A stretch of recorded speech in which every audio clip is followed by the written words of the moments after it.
Welcome to Master the Game. I'm Juice, and I am joined by 5 amazing people, including myself, obviously, being almost as amazing as these guys. We got our wonderful game master from the Nothing Ventured, Nothing Gained podcast, and I'll let everyone introduce themselves and their character.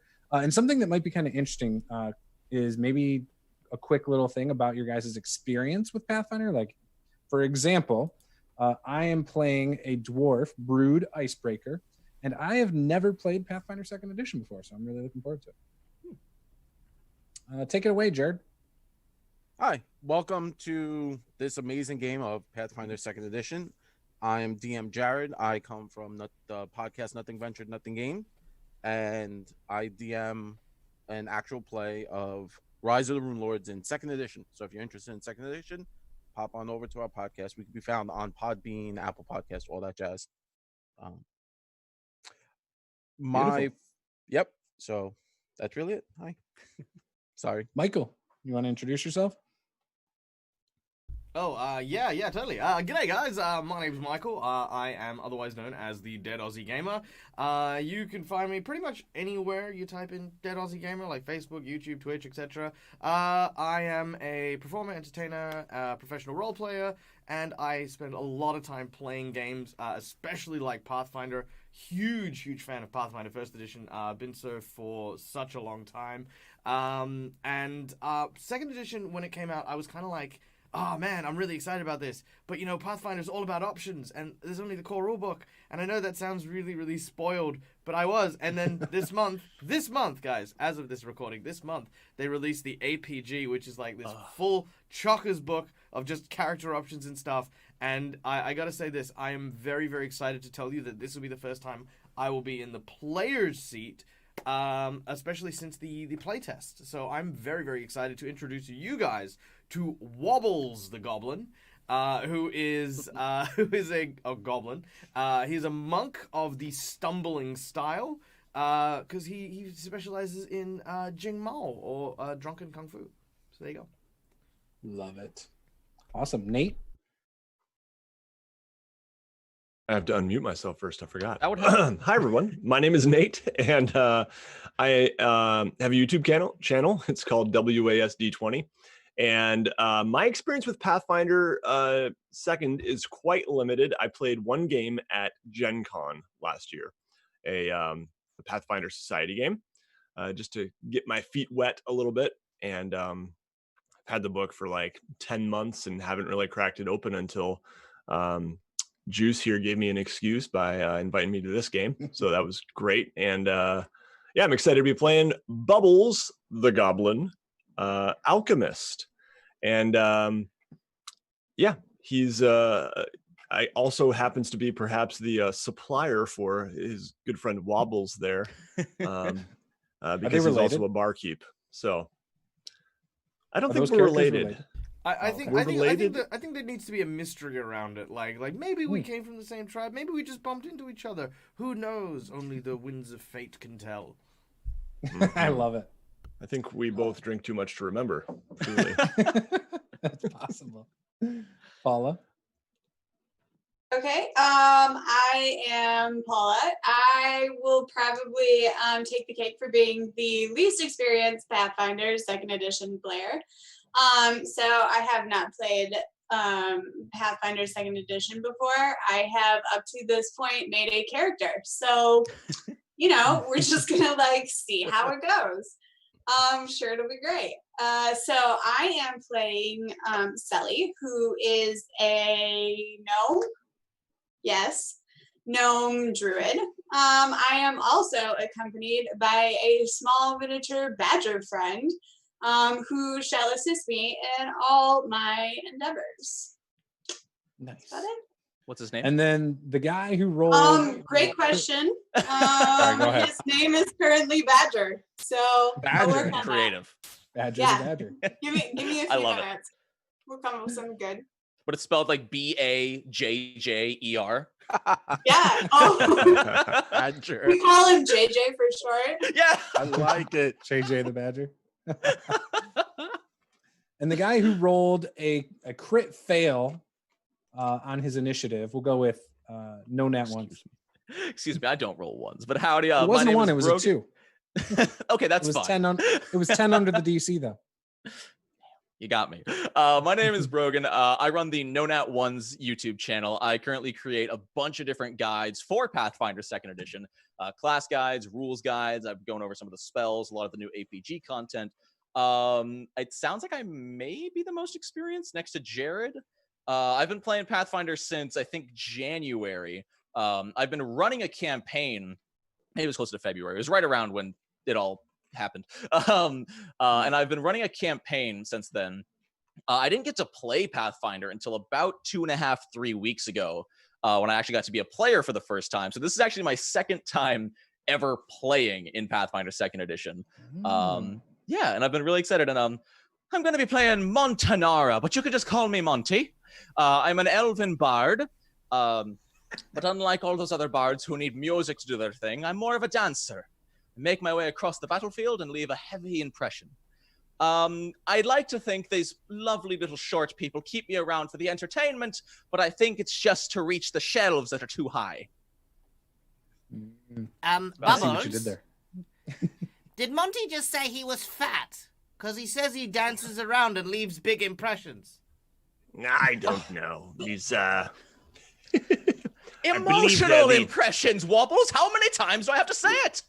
Oh. he likes to take credit for the mortar craters I leave, I think, on the battlefield. Cleaning up the craters, maybe. I love it. All right, so I think we're ready, Jared. Whenever Awesome. You're ready. So today we are playing the Pathfinder Society mission, the Blooming Catastrophe. And basically, for those of you who don't know what Society is basically it's a one-shot, and your characters can travel all over the Inner Sea region and level up.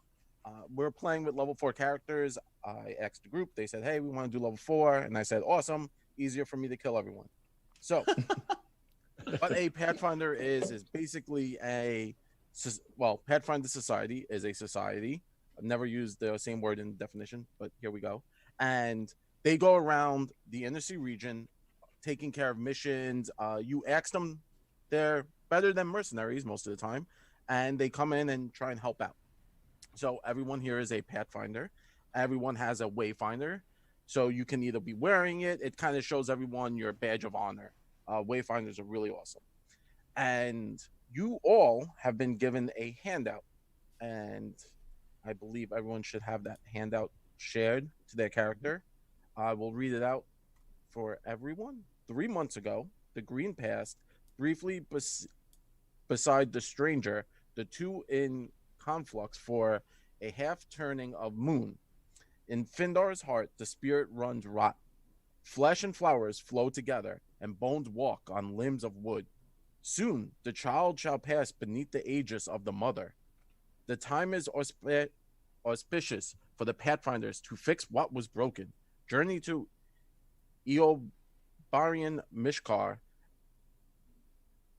Amid the stalls, you will find Jaldan, a shaman of Red Pine. She will wait for you there until the moon turns once more. Do not dally. This was sent to you by Urwal. Urwal, you know from Pathfinder Society, is a Iruxi, or a lizard folk, and is a new member of the Pathfinder Society. He is a new venture captain. Basically, they're asking you to head over to this place called Red Pine and Mishkar. It's far to the north and is a rough and cold land. So if anyone wants to right now say, hey, listen, I totally have furs, you can have furs. So your characters are not cold. It is a city, the city of Mishkar. Mostly there are centaurs and humans in that area. Goblins have been known to be around there, but not enemies. They just kind of live in tribes. And that's where everyone's heading. With everyone who has society, nature, or occultism can recall knowledge to find out information about this quest. So off the bat, everyone can roll if you're trained in any one of those skills, and I could pass on some information before you head out. May What I were those use skills my... again? You have society, nature, or occultism. If you have something that is akin to that, where you might have, let's say, Pathfinder society lore, that's an option to have. Sometimes you can roll something like that. May I use my bardic lore that can be used on any recall knowledge check? You may. Fantastic. It's the same as my occultism. I just want to be special. That's fine. I got a 21. Ooh. Good Okay, start. so I did nature, so I got a 16, so that's 28. Oh, wow. Okay. Nice. Wow. Show me up. I get it. Yeah. Right. I mean, So, I got a but lousy 14 in occultism, so that makes everyone a bit sad. So basically, you're kind of deciphering this very confusing letter. You were given a mission, and you got this letter, and you're like, I don't understand what's going on. So, Sally, in your nature check, you actually got 10 higher than the DC, so you critically succeeded. The nature spirits are typically confined to other worlds, but with careful effort, a druid can construct a physical body of one of those spirits. They are naturally called leashes. That is probably, in this conversation, what they're talking about. The spirits run rot, and flesh and flower flow together, meaning there are probably leashes kind of just coming out of every, like, just appearing. Most of the time, druids have that ability, or rituals. So it's very rare for them to just kind of be happening. And that's what you know. And you could share that with the group. I couldn't I? You have that opportunity to. You don't have to. Now, Monty, your occultism, your bardic lore tells you that the green is what they mean by the green is the planet of Catastrophe, associated with fertility, while the stranger is one of the constellations of the cosmic caravan, associated with ill magic and typically depicted as a single staring eye.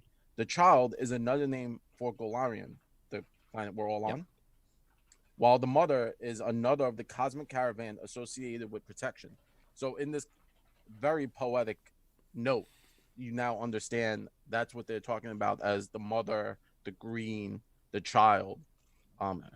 It's referring to the planets and the stars. Wobbles looks at this note and goes, Big Lizard used too many big words.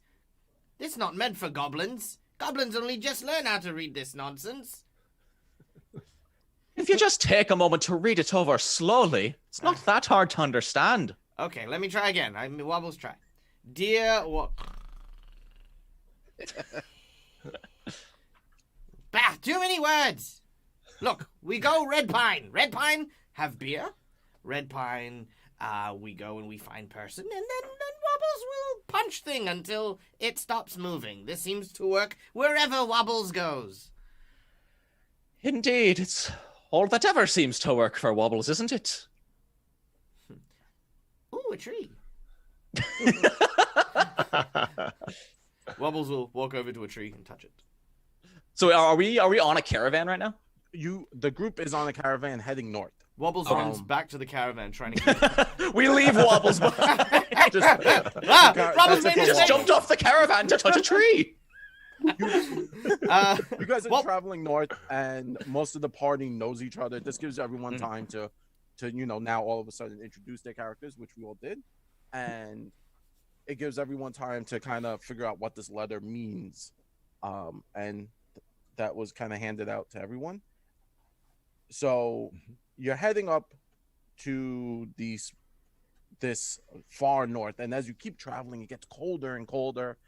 And at night, you hear the howls of wolves and light snowfall every morning. And you finally make your way to Mishkar, the city that you were heading to. It's sprawling on top of a hilltop, overlooking a broad valley.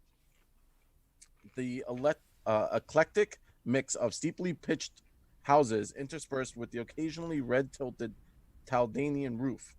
Scars of recent fire are still visible along the different houses that you can see. It looks as if there was a kind of a fire that broke out, and people are making repairs to their homes. They look confused.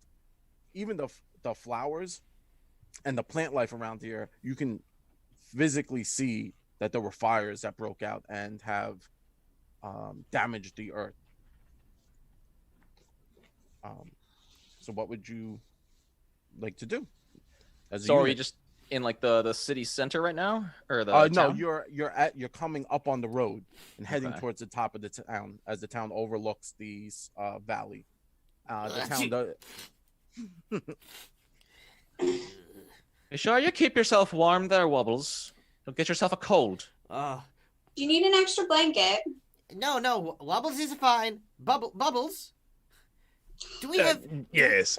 Do we have any of that spiced mead? Somewhere in here, there's... Don't touch the spiced meat. That's mine.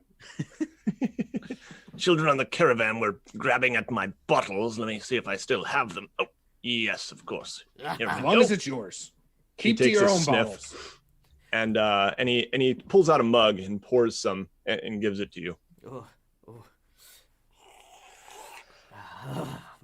It's such a cold place. It's weird to see the fire would spread like this. You think something happened just among the town, or you think it was something else? Are there any So we're still outside the town then? Yes, you're traveling up to the town, and as you're traveling, you're now closer to the entrance. Normally there would be gates and guards, but the gates seem to have been pushed open very wide. Both sets of gates have been pushed open wide and staked into the ground.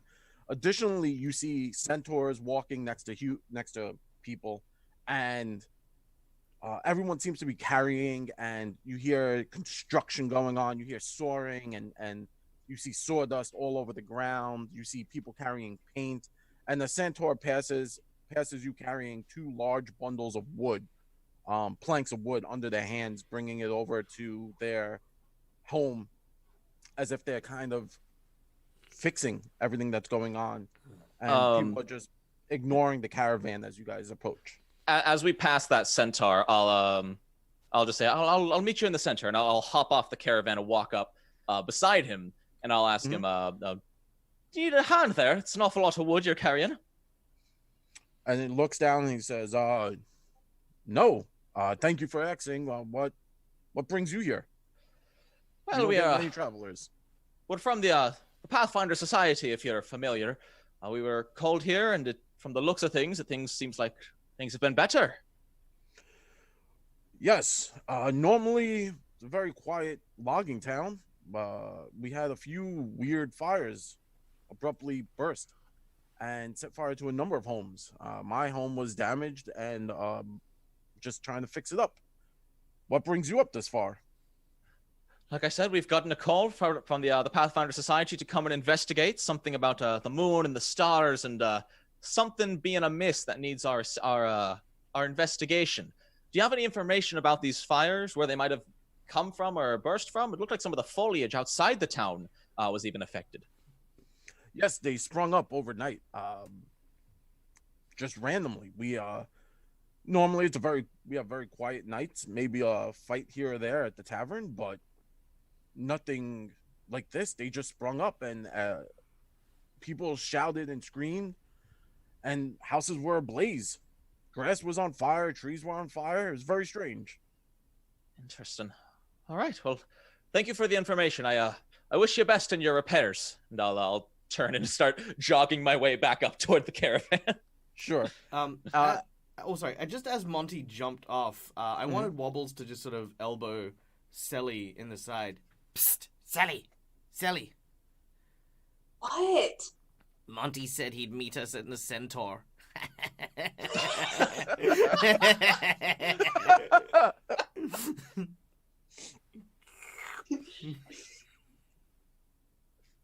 That was all. It's the mead. Don't mind him. Wobbles, Typically, I don't. yeah, when he was born, his parents named Wobbles Giggles, and goblin naming conventions. As the caravan proceeds towards the center of the town, you actually notice that there is a secondary caravan coming in from the west. this caravan seems to be carrying with it a number of covered wagons with all different baubles and trinkets all over it, as if it's a mobile shop. And a gentleman hops out, and he's dressed in the craziest clothing, almost as if a clown and a peacock had a child.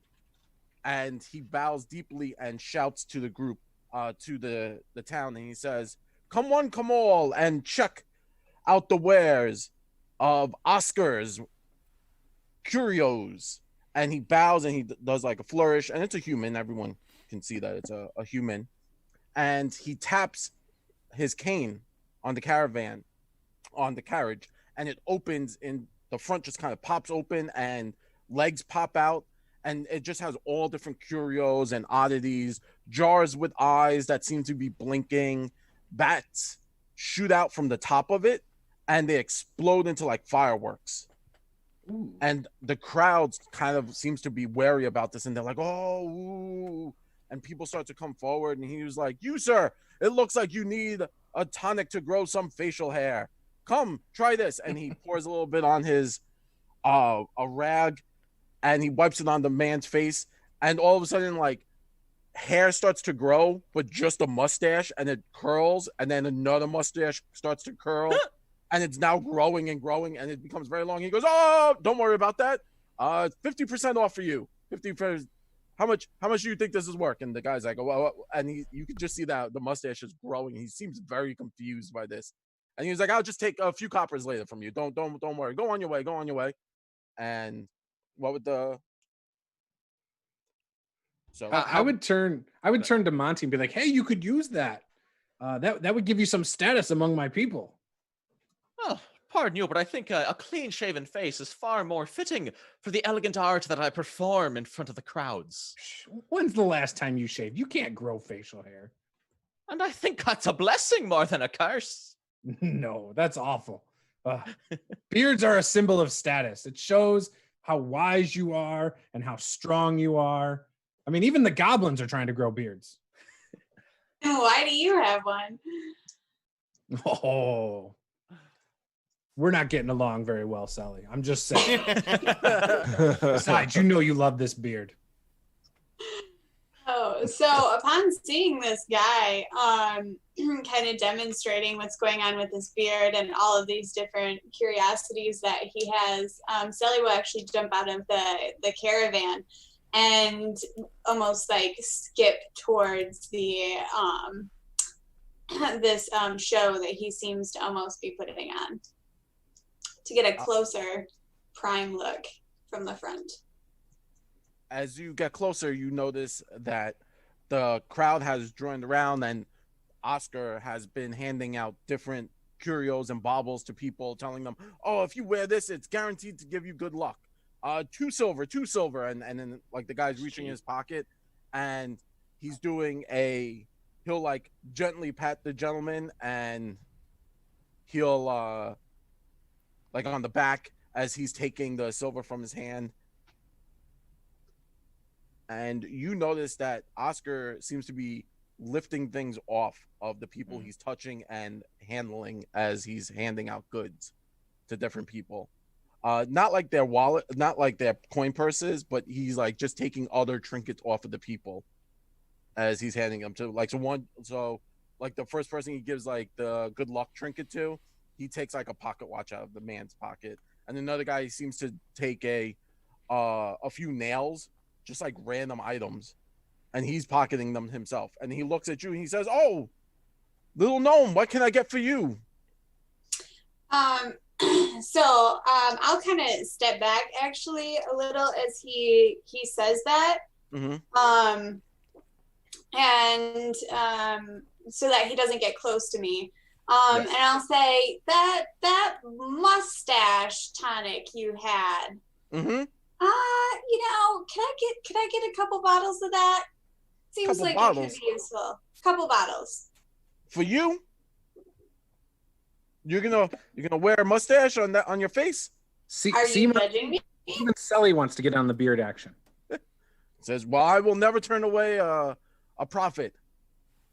How many bottles would you like?" Two, You know, they're please. small bottles. Well, for you, they'd be large, but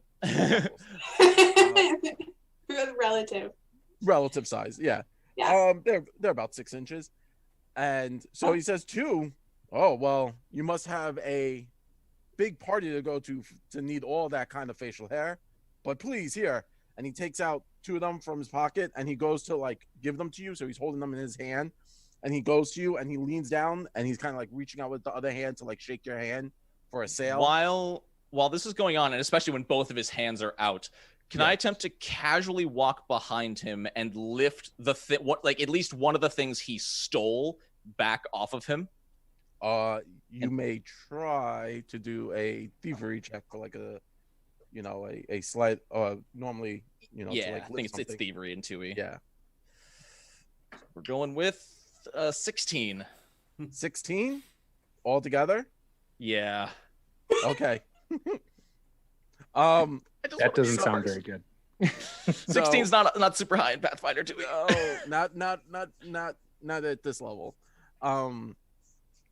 So you kind of walk behind him, and as he's handing the goods to Sully, you go to lean in, and you might have stepped on a rock the wrong way or a small pebble, and when your ankle just kind of twists, like bump into him, and you knock him, and then he quickly turns and pulls his items away, and he looks at you, and you're stumbling. You don't fall or anything, you just stumble, and he goes, "Oh, sir, I appreciate a compliment, but please don't grab the merchandise." Oh no, of course. I tripped a little bit. He's uneven ground. I don't come from a snowy place. Can I roll deception? Yes. I didn't. That's a little better with a 22. There you go. And he comes over to you, and as he does that, he starts to like dust you off. And sorry, it's more slippery here than I'm used to. He's like, no, please, my apologies. If I had known that such a man of high caliber as yourself would have been here, I wouldn't have complained about the touch and the feel. Why, thank you. Your perception is fairly good. Not terrible, but it's pretty good. So let's see. Oh, is he picking my pocket? Yep. This guy trying to get past me? Yes, but steadily, your perception is +8. And actually, I rolled a fairly high for your perception to see this. So for those of you who don't know, sorry, this is something I do in my game. I go over like not rules, but just like what's happening, and perception checks. A lot of stuff now is hidden or done by the DM in 2nd edition. So basically, I rolled fairly high, and it's against his thievery DC, which is pretty good. 8, 15. Oh, so you don't notice this. You don't, not at all. But as he dusts you off and everything, and he turns back to Sully, and he tips his hat to you, and he says, "Please have a good day, sir." You realize that there's a small bauble. It looks like an eyeball, like a dried out eye, tied in string, and it's been placed into your pocket. Similar to the eye that is the stranger constellation. Maybe. Okay. I'll head back to the goblins with it in hand. I think I just got reverse pickpocketed. And place pocketed. Place pocketed, yes. And he gives you the 2 vials, and he pats you on the shoulder, and he asks for 5 silver from you. Do you hand them the 5 silver? Okay, yeah. So as I take the 2 bottles from him, JJ is going to kind of jump out from underneath my robes here a little bit and attempt to maybe knock one of the bottles back onto his arm. Okay. Sure. Let's make a JJ attack. I'm not critically fail this, or you'll have a bearded badger. You might have a bearded badger. How do I make a JJ attack? Just roll a d20 and we'll take it from there. We'll just wing it from there. Yeah. Ooh, Okay, that's that's a not good. 4. So JJ kind of jumps out of like alien chestburster, jumps out of your robe, and Oscar like quickly dives to the side, and he goes, "Oh my goodness, what was that?" And your little badgers aren't so little. Your badger JJ is now on the floor like sniffing around, and he goes, "Oh, is that your child, ma'am?" Oh, sorry. I run over and I kind of grab JJ and like hold him up to my chest and say, "Oh, I'm so sorry."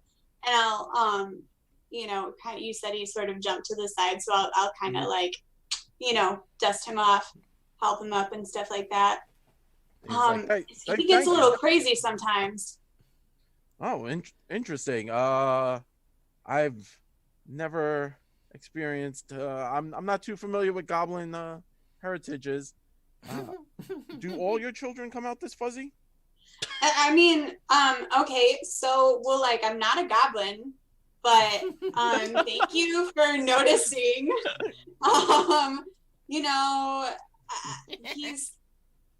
He just gets a little wild sometimes. That's all. But he's good. He really does mean well. Oh, okay. And he reaches into his sleeve and he pulls out what looks like a cracker, and he kind of tries to feed JJ with the cracker. I just kind of pull JJ back a little bit.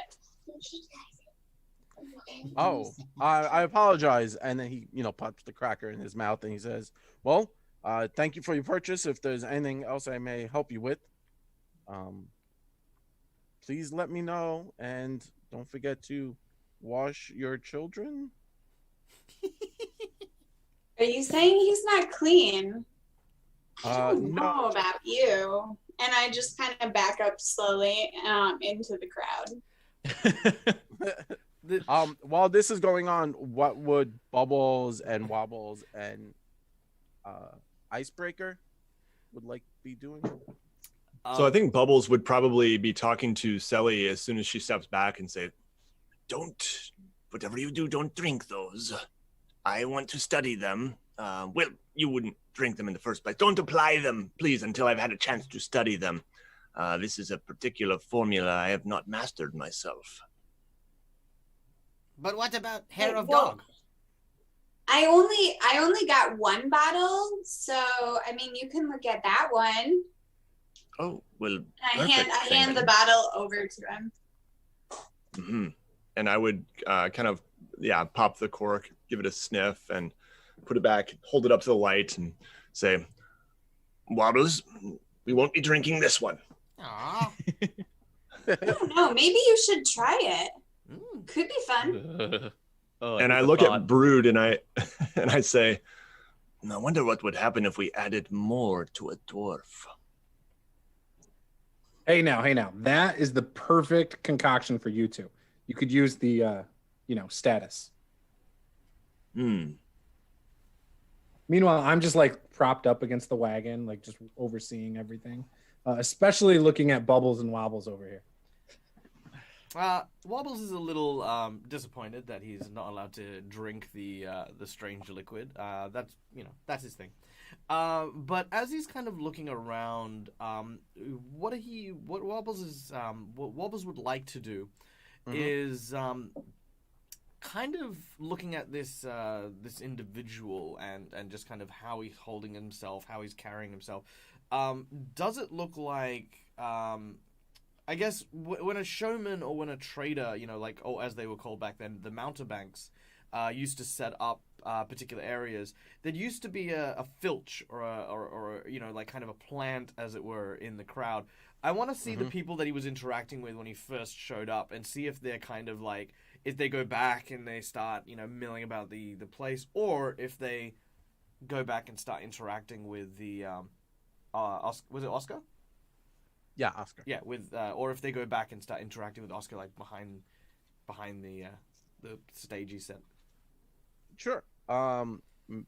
So you can you notice that the first gentleman with the mustache, he seems to like his dress, like everyone else in the town are wearing like large furs, lots of heavy winter clothing, like made for the season. He and their boots are worn, muddied from just walking around. These are rugged folk, not not fancy like Oscar. The gentleman that grew the mustache and stuff, he himself was, you notice that like his boots weren't as dirty as everyone else's. His face seemingly was completely clean shaved, and like it just so happened to be the one person that grew the mustache very quickly. So you could assume that he might have been the plant. Yeah. Bubbles will just continue sipping this delightful, like, warm mead. Just sort of giggle to himself that, about the scam.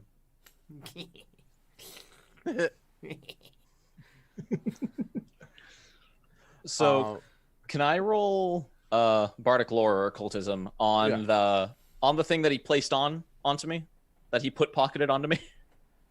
He put pocketed. Sure. All right, let's see what we got here. Oh, that missed the dice box. 13. 13. It's a weird, creepy, dried out eye.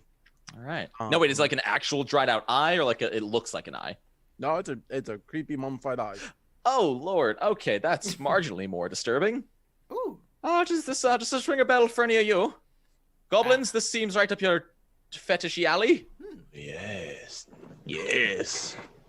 Looks like something Bobble's meant to throw into one of his bottles. This could be used to make something quite powerful, I'm sure. It's all yours, Bubbles, and I'll hand it off to him.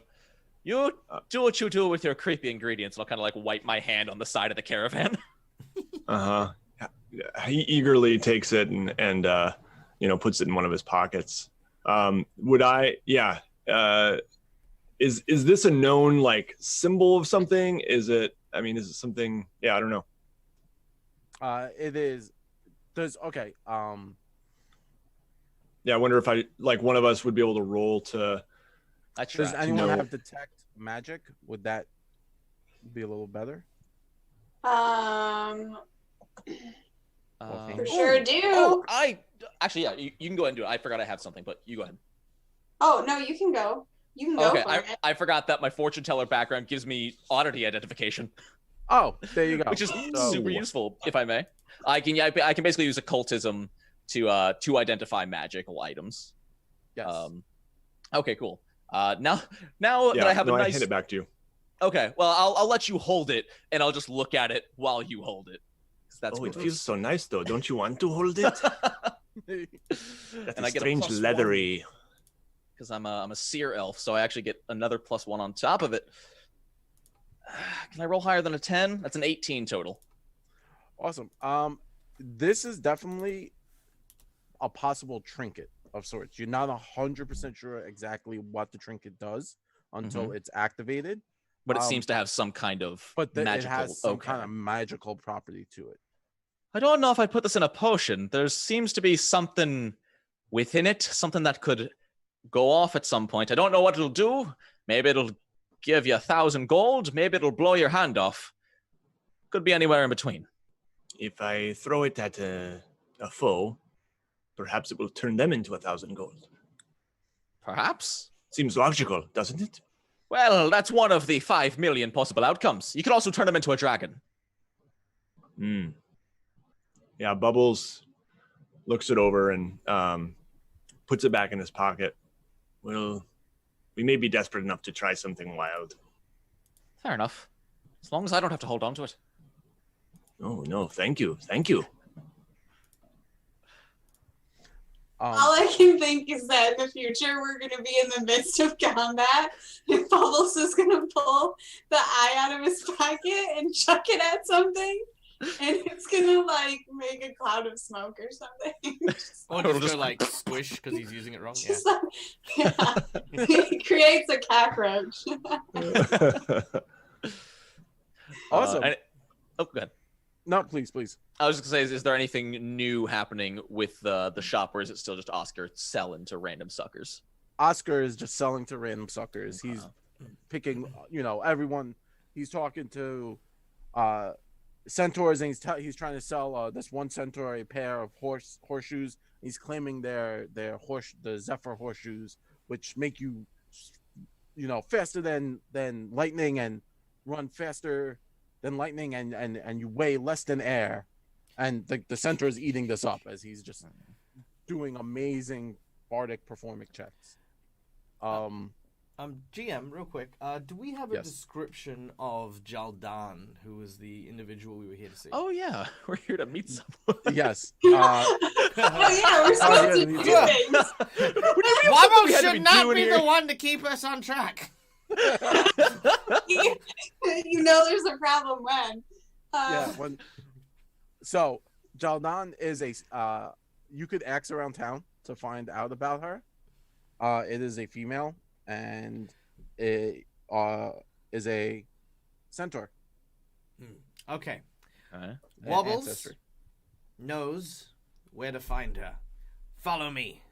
Wobbles jumps off the carriage and sort of looks around, and I look for the nearest alcoholic dispensary.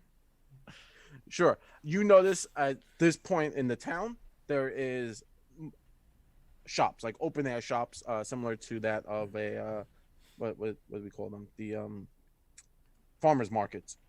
All the different shops, and there is a tavern or a beer maker shop currently open.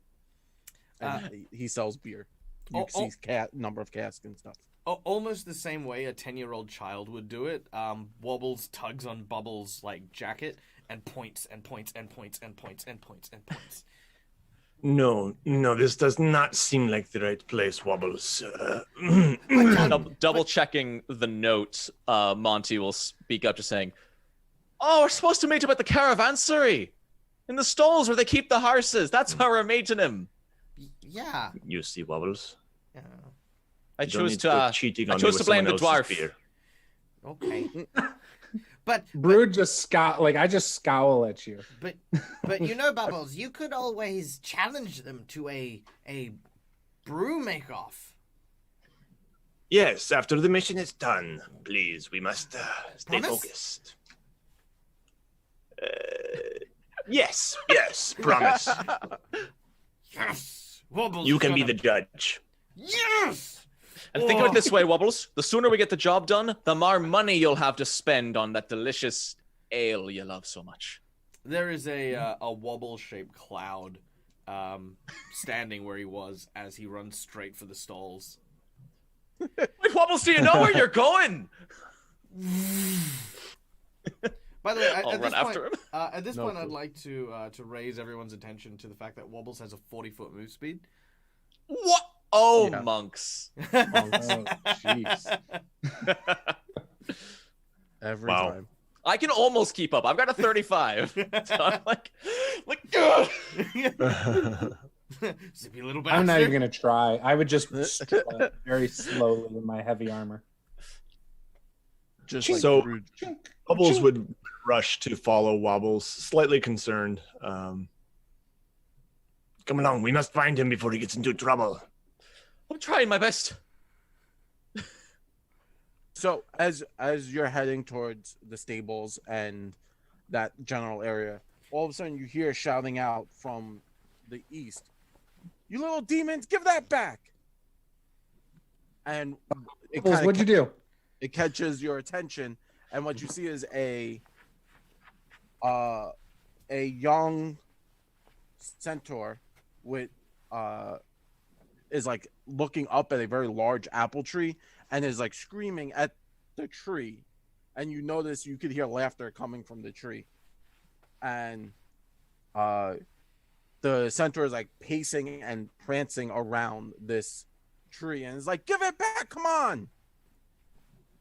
And you hear little kids are "No, come get us, climb the tree." Can we tell what they are in the tree, or would I have to roll perception? Little kids. Oh, they're just little humans. Oh, Little so humans. we can see the people in the tree? Because I was assuming that like the tree was talking to him. That was not an incorrect assumption. I mean, it's completely possible in the world of Pathfinder. So, no. Can we tell what they took? You can notice that there seems to be a little boy rifling through a leather satchel, and a little girl and then as the centaur is moving around, you see this little girl's like throwing apples. She takes a bite and then throws it at the centaur. It's like, come and get us. I'll leave Wobbles to climb. just keep sprinting. Yeah, well, I'll walk over. Well, I mean, it's very loud. So like Wobbles, you can hear it too. Okay. Knowing that some children are there and stuff, Wobbles will veer in that direction because this centaur might be the one we're looking for. As Wobbles runs to turn by me, I'll try to stop him with a hand on his shoulder and say, "Remember, Wobbles, they're children. They can't drink ale." Wobbles knows. Wobbles remembers the talk. Good. I'm glad Wobbles remembered this time. So many. And then I'll take a gnomes. hand off his shoulder and let him go. So many gnomes. Wobbles will and calmly walk, and then trip over some barrels, Nice. and then stand back up. And as he goes up, he says, "What seems to be the here problem? Wait. What seems to be the problem here?" And the little boy with red hair in the tree who's rifling through the bag looks down and goes, "No!" and just tells you, "No!" Well, apparently there's And- no problem, Monty. So... You know, that's not exactly an answer to his question. He asked you what the problem was, not yes or no. And the Why are you centaur- throwing apples at this poor centaur? The centaur comes up to you. She's about a teenager, and Uh-huh. I will share the image with everyone. So I'll share it with Wobbles first, and then so you guys can see Oh, okay. the centaur. Mm-hmm. Oh, cool. And she obviously she doesn't have a bow and arrow on her back, but exactly that picture. Young girl, freckles, black hair. She goes, "They have my bag," and the little girl looks and goes, "It's our bag now. Do it again, and then we'll give you back the bag." And she's like, "Oh, you better come down here. I'll show you what's to do." And she looks at the group and says, "Can you help me get my bag back, please?" Yeah. Do you just want us to climb up there and get it? Because I can do that, no problem. If you can do that, I would appreciate that. And then the little girl who has red hair looks at you and says, "No, you stay down there, hairy man." I'll look up and yell, "You got one Hairy chance. You either come down and give us back the bag, or I'm sending the hairy man up there for you. And believe me, he can climb a lot faster than it looks like he can." Can I roll intimidation? You can roll either intimidation or diplomacy, whichever you feel. Intimidation's way more fun. Okay. It's a 13 with a plus 10. 23. No, 13 total. Okay. Okay, I don't know what type of dice you're using, but I'm like the you beautiful should little retire it rainbow for dice that. from Die Hard. Come on. Oh, I'll get a different D20. You All need to right. put those dice in the dice. I Room need of to get a shade. dice jail, but Dice yeah, jail. I did what I could. It's in your hands now, Brood. Oh, So the little boy looks at you as you're like, "Oh, he could climb fast," and the little boy goes, "I could probably outrun him. Look at those little legs. Mine are bigger than his." So I will just look up Got a good and I'll point. just put my head straight down and I'll start climbing. Give me a athletics check, please. Beautiful. This is Yeah, entertaining. no problem. 31. Wow. Oh. 29 would have been a critical success. So a 31 is. Well, I did it one-handed too, by the way. Yeah. So you kind of explain to me what you do, because this is pretty epic, right? Like this little, you're a dwarf, and you're like, "Nope, I'm going up this." So for the record, I want to say I have the combat climber ability as well. I know it doesn't have any bearing on this, but I'm good at climbing. So as soon as they say that, my character kind of As soon as they say he's got short, stubby legs and he can run faster than me, I go from looking at him to just like, and I take my shield and I put it on my back and I start climbing. Nice. And it's like every time I pull myself up, it's almost like I jump like a full body length up on the tree. Like it's kind of creepy. Yeah. And now they're all the little kids are screaming at you. The two little kids, they're like, ah! And the little girl grabs another apple and like whips it at you, but it bounces. It's a little kid, you know. And then they scream. They're like, "Don't let him up here! He's gonna ruin all the fun!" And then the centaur is like, "I told you to give me my bag back." And they're like, "No, we're gonna make the squirrel monsters." Squirrel monsters. I'll lean down into the look over to the centaur and go, "Did they just say squirrel monsters?" Yeah, I'll look over at her and say, "What's in the bag?" So you say that, what's in the box? And she explains to you, she's like, that is my, and then she kind of looks down, like kind of defeated. And then she looks at it, she goes, those are my shamanistic goods. I need those for my spells, and they stole them from me. Sorry, did you just say you're a shaman? Yes. Would your name be Jalden by chance? Yeah, that's me. I'm going the red. I'm part of the Red Pine clan. I'm gonna be its new shaman. And then as you're saying that, you know, I found her. Rude is like just leaping up this tree, and the kids are just whipping apples at him, and they're bouncing off his armor, and they're like, "No!" And then one of the kids pulls. It's only making me mad. Oh, of course it is. And one of the little kids pulls out, one of like the material component, and starts to like shake it, and then you hear like sparks and sounds, and she's like, "No, don't do that, don't do that." And then the kid's like, "No, I'm gonna use this to make squirrels." And then he's like, "Just give it here, you little shit." And they're kind of climbing to the back of the tree, and then Jalden like looks at everyone on the ground and is like, "Is he gonna hurt these kids? Because like, yeah, they're jerks, but please don't like." He might hurt those kids. Please, no, don't. Let's not hurt the kids. So, Wobble's looking at the one that's sort of shaking the whatever it is. I don't know what it is. Wobbles takes off his shoe. And for those of you, I mean, in Australia, we this is an Asian old woman technique. In America, I believe it's called the chunkla toss. Chancleta, yeah. So I'm going to whip my shoe at this little kid. And just yeah. Oh, I so was about ready to throw my badger at them, but like the shoe's way better. I'm just gonna let you know. All right. Roll to hit the child in the tree. Roll chancla. Let's see. Okay, what's my... Okay, so... Roll to hit the child with your shoe. All right. Common things said in Pathfinder. Okay. I'm really glad that the first thing my monk did in this game, like in terms of combat, is to attack a child with the shoe. Right. Wow. You did such a great job. So that's a 27. Yeah. So you were aiming for the kid with the weird bag of magical goods. Yeah. So you. Oh, actually, sorry. Before I forget, because I used that one on a trained skill, so I'd lose the proficiency bonus. Okay. Because I'm assuming I'm not proficient with shoe.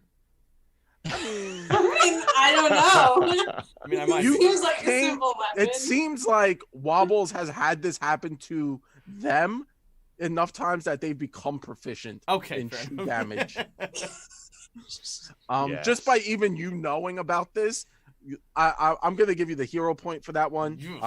I've been hit by the a few times, so this is a little triggering for me personally.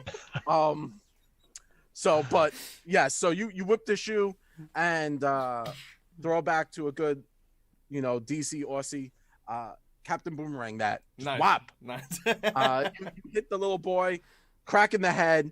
He stunned, drops the bag. She grabs the bag and is like, looks at, Jordan looks at you and is like, thank you. And then the shoe comes back to you like a boomerang, just whop back to you. And then the little kid's like, ah. And then the little girl, who's clearly the ringleader, is like, what did you do to my brother? And at that point, Brood has made it to the branch and is now eyeballing these kids. So I kind of hold one hand out, but I don't like wait for them to put the bag in my hand. Yeah. As I hold the left hand out, I grab with my right hand, trying to snatch it out of their hands. Yeah. So you grab, you reach out and just grab the little boy, and you kind of grabbing the bag. You have the bag in your hand, and you're now yanking it, and the little boy, still reeling from Wobbles' shoe attack, lets everything go and is just kind of like holding their head and is like sobbing, doing that like fake cry kind of, and it's like, oh, I'm gonna tell my mommy, and the little girl's like, we don't want any more trouble. We're just gonna, please let us go. We're sorry. We're sorry. And Jonathan's like, please don't hurt the children. I appreciate you getting my bag back. You didn't happen to tell her your name. So she's like, Mr. Dwarf, please don't hurt the children. If you've got the bag, you can just come on back down, Brood. I think the kids have had their fun. Yes. I'm not done having my fun though. And I look at the girl and I'm like, "Argh!" I like bark at her and grit my teeth real quick. And then, they're still sitting on the branch. They're not like, and she kind of like scoots back further and is like, Bubbles. Don't touch other people's things again, or you're going to deal with me next time. And I start climbing down. And then as you're doing that, the little boy goes, all I wanted to see was the squirrels. I ignore him. Yeah, and Jordan's like, thank you very much, everyone. Who are you all? Sorry, we were sent by the Pathfinder Society. We're here to solve a problem. Oh. There's someplace we could like go and talk. Sure. Unless those kids were the problem that you hired us for. No. Okay. I mean, they are a problem, but aren't they all? But she kind of like looks through. She's like looking through her bag for a second to make sure nothing is like destroyed, and she looks up and says, thank you all. You just saved my hooves. I could take you back to the camp and in the Red Pine camp of Centaurs, and if everyone would be cool, I would rather not tell anyone that I lost my bag of goods to a bunch of children. I would appreciate that. He says that as I'm like glancing in his bag, looking for anything cool, and then when I don't see anything that I'm interested in, I kind of close it and just hand it over. Oh, thank you, Mr. Dwarf. So call me Brood. Brood. Thank you, Brood. Mr. Dwarf was his father. Oh. Monty doesn't know what he's talking about. I don't. It's true. So it was a joke. Oh, Goblin gets it. So Jaldan does one of those bows where like she drops her front hoof down and bows and says, my name is Jaldan and I'm part of the Red Pine tribe, kind of north of the city here, and why don't we head that way and I'll explain what's going on. After you. So here's the story. Over the last few months, something really weird has happened to the local forest spirits, and you guys are kind of like heading towards the edge, like the exit of the town. You're passing by Oscar and his caravan. It is now kind of like mid-afternoon. You guys got there early day, so at this point it's mid-afternoon, And she goes on, they've always been a little cranky, but now they've gone from Auntie Kana before she had her morning tea to we will bake bread from your bones. They're not talking to the druids or the shamans. And when Seneval tried to do a big ritual to ask them what's wrong, a tree animated and killed them. That's bad. So that's bad. Well, that Worse. seems like overkill. Yeah, right? So that's pretty bad. But worst off, the spirits have started making bodies for themselves. You know Leashies? And Sully, that's kind of like your wheelhouse. Mm-hmm. You know of Leashies, right? And she's asking to the group. Oh yeah. Well, normally druids are the only ones that can make them, and they grow a little plant or a mushroom body, nicely asks the spirit to come in, and poof, you have a Leashie. Except now, the spirits are making their own bodies, and they're really, really creepy and really violent. I had to smash something that looked like a dead skunk crossed with a thorn bush when it tried to eat my face last night. These things have been attacking people, starting fires, and they tried to burn down the forest. I don't think anyone's gotten killed yet, but it's probably going to happen sooner rather than later. Didn't you just say someone was killed by an animated tree? Well, like a skunk meets a thorn bush Yeah. meets a, face eater alien thing. That's not what it's supposed to do. That's not what's supposed to happen. no. Did they set the fires? Yeah. They've been just setting fires. And Did they start one last night? It looks like all the damage is fairly recent. Yeah. They've been attacking. So at first, Seneval was trying to contain everything, and that's when he animated the tree and it attacked him. And we've tried to keep these forest spirits, these Leashies, at bay, but they've started to spread their contamination to the forest outside of our forest area, and they did attack this city. And that's why I'm here. I'm collecting information, and I was actually waiting for you guys before the kids stole my backpack. We are not supposed to talk about that, remember? They were more like small demons. Yeah. Oh, true. yes. Yeah, little imps. And there were at least 12 of them. Yeah. I counted 14 myself. But numbers aren't French goblins. And and even around here, people were talking that Farmer Driston saw a scarecrow walking around, walking the forest last night. And as I was talking to him, that's when those little demons stole my bag. Anyway, that's why Kana and Urwal and Seneval are trying to figure out now at the Red Pine camp. That's why we asked you guys to come here. They want to figure out what's going on with these spirits and why they've become so agitated, I guess is the right word.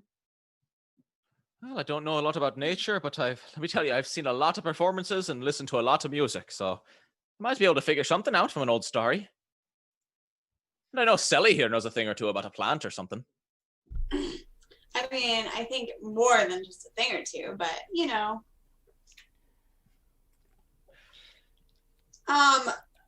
was there any sort of event that occurred before all of this started, or it was just spontaneous nature attacks? I mean, did something spur it on?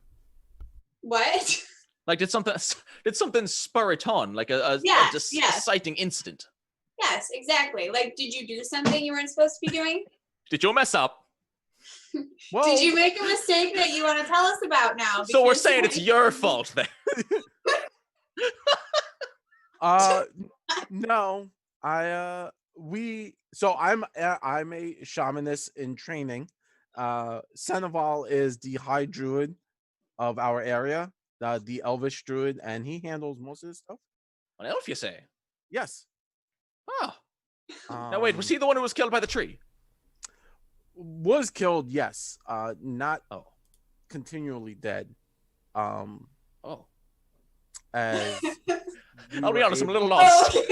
No, it's okay. He was killed by a tree. Okay. Was reanimated. You know. Okay. By the tree? No, not by the tree. Oh. Sorry, I know. Kills him, reanimates him, kills him again, reanimates him. I don't know. Pop. No. I apologize. I'm not really. Common isn't my first tongue, but so basically what happened was he, animated the tree came to life and crushed his body, but we through clerical means we were able to bring him back from the afterlife, and he's doing better now. Just a little jumpy and grumpy, but he's doing better now. Well, that's good. I'd probably be sort of grumpy, Yes. I imagine death isn't a comfortable experience. No, it's not. And druids are not known to take kindly to, being yanked back from the natural cycle, but he is very much needed because we have to figure out what is going on here. Of course. So back to the original question was there a single incident that happened right before this all started being an issue? Right before the tree killed the man? Was there something specific that happened right before then? No, we actually have no direct knowledge as to why this started happening. It just seems to have started happening as far as I know. I wish I had more information on that. Maybe Will this Senevar man have the information we seek? Possibly. He might, or Auntie Kana. She might know, or even Orwal. Them. The lizard man knows a lot about the magic and a lot of lore, and he might know some more information. Like I said, I'm still in training, and that's kind of why they sent me to get you guys. Okay. Then if you lead the way and lead us to one of those 4 people, I lost count. It's a big number. 3. You lead us to the right person. We'll talk to him. We'll follow your lead. Wonderful. Thank you very much. So why don't we do this? I'm gonna go grab something from the shops, and I'll be right back. If you want to wait like 10 minutes, I promise. Oh, this isn't game. For a second there, I'm like, you're leaving the stream? I was like, we can just like take a break if you need to get water. Like, I'll see you guys later. No, Jim, smoke bomb.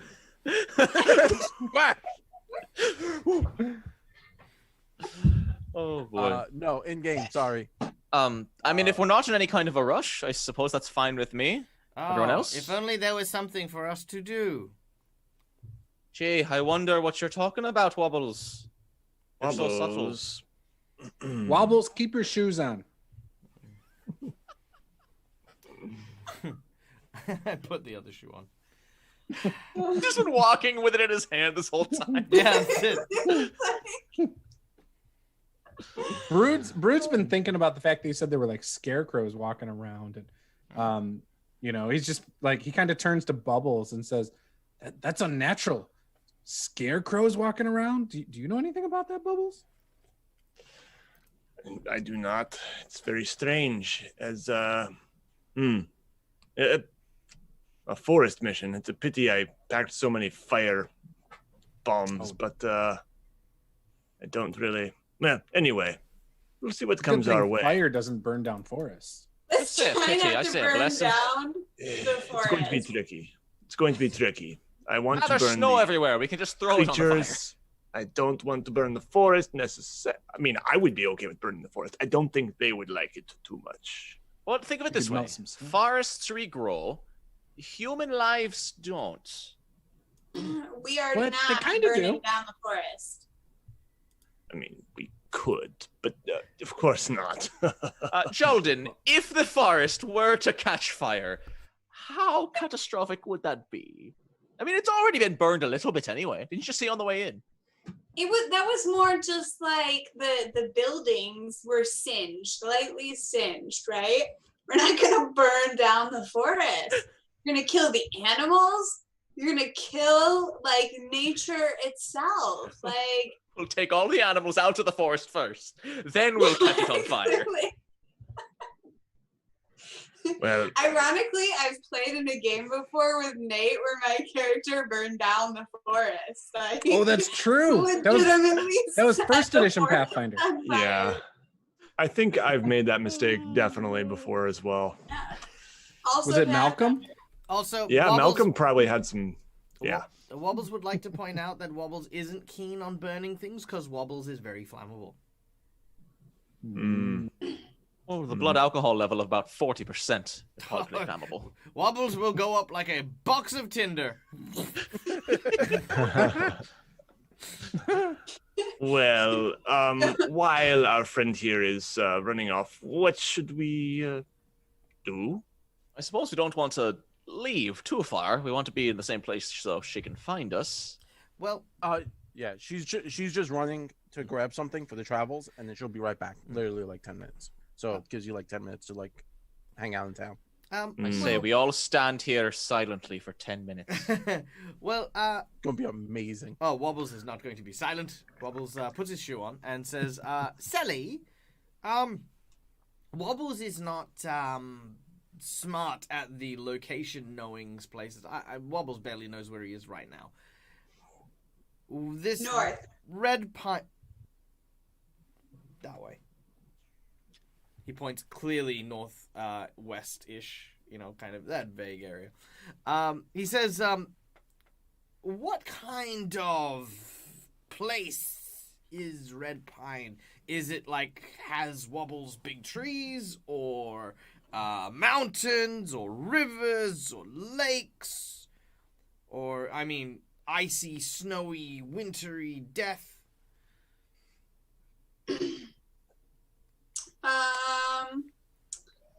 Do I have any knowledge of this area? You tell me. Would you know, just as a druidess, and your nature is fairly high, how do you feel? Do you feel like you would know this area, or was your druid maybe from like a coastal region? Or, you have a badger as a familiar, so maybe forests are kind of your thing, and this isn't too much out of that wheelhouse. So, how do you feel? I feel like as we get farther away from the town, there's going to be a lot of really large trees. I don't expect a lot of mountains. Although I did see a couple rivers or small streams on our way in that might be heading in towards that general direction. So I wouldn't be surprised if there's, a larger tributary that it connects to that this camp might be near. It would make sense if you're going to be out in the forest, right? Water source. If they're smart, I would really hope that they're smart. Wobbles meant things like jaguars. Jaguar. There's no jaguars. No jaguars. There might be bears. Yes. I've heard there are bears in snowy areas. Yes. Bears would be far more likely. Wolves. Horses? Mm-hmm. Don't worry, kind of like larger than Wobbles size wolves. To my knowledge, though, animals aren't keen on alcohol, and the fact that you can smell Wobbles from 500 feet away should keep you fairly safe. Wobbles has that effect with women, too. Yeah. Oh, yeah, safety first. Well, let's talk of wild animals. That beer hall back there isn't sounding so bad. That's Don't okay, worry, Wobbles. Wobbles protect. This will take a few hours, maybe a day. Then you can go. I'll do my dance, make a bit of pocket change, and then we'll be on our way. All right. can't be too bad. I wonder what Jordan's going to buy. Well, Reckon she might know about that eye. That was a rhyme. I forgot about the eye. That is a rhyme. Remind me to remind you to ask her about the eye. Did my accent change? It might have. Wobbles thinks so. Little. It's the weather. You may be a little confused. It's okay. The higher altitude. Yeah, and then Monty will just. I was wrong about the mountains. So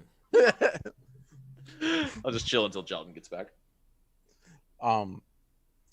So is anyone visiting the beer hall or the beer stand? Because I know there was a conversation about that. Oh yeah, Wobbles is 100% visiting the beer stand. He's okay. So he doesn't want to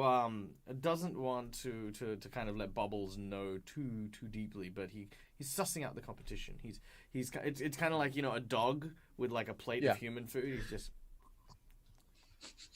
like sort of getting close enough to smell it, Sniffing around. Yeah. So as you're sniffing around, the female human behind the bar, she's a large woman, rotund, and she sees you and she goes, "What can I get for you?" Iomede's beard as she falls over. He stands up.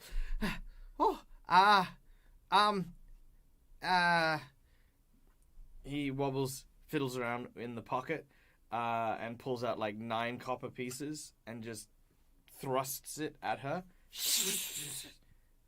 And she, with one hand, swoops up your coin. With the other hand, she digs a big pint glass in a barrel of beer and pulls it out and hands it over to you and says, "Drink, it's the best." And you look at it and it has nice froth on top, and the color is a deep dark red. I look to see if Bubbles has noticed. Bubbles. Yeah, we'll say I actually you turn around and you see me and I'm I mean, busy place. I pretend not to notice.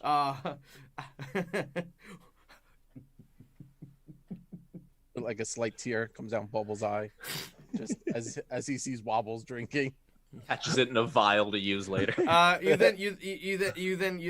Wobbles then whispers like, "Thank you, it was delicious." And then you hear this, "How dare you! I can't believe you would force your cheap wares on me. This is just paltry horse drinking water." Sorry, no, it was really delicious. And Bubbles comes up and says, "Oh, go ahead." No, guy, please. Bubbles comes up and says, "Oh, my goodness, I am so sorry for my friend here." And Let me at her. Bubbles would say, let me just make sure it was nothing too bad. And that's there's kind of an arrangement. Yes, it's terrible. There's always like a quarter left at the bottom of every one of Wobbles' drinks. It's like it's a mutual understanding of how this works. The bartender looks super confused as you yelled at her and then thanked her and then is looking at the other goblin and goes, "I don't think you should be drinking. It seems to have gone right to your head, made you a bit loopy. Are you guys okay?" Yeah, and I just kind of say, here's the mug, and I kind of toss it, and I put my arm around Wobbles and say, okay, listen, it was pretty good, right? Really good. Oh my god. Yeah, I know. We're going to need some more of that. We will steal the recipe tonight.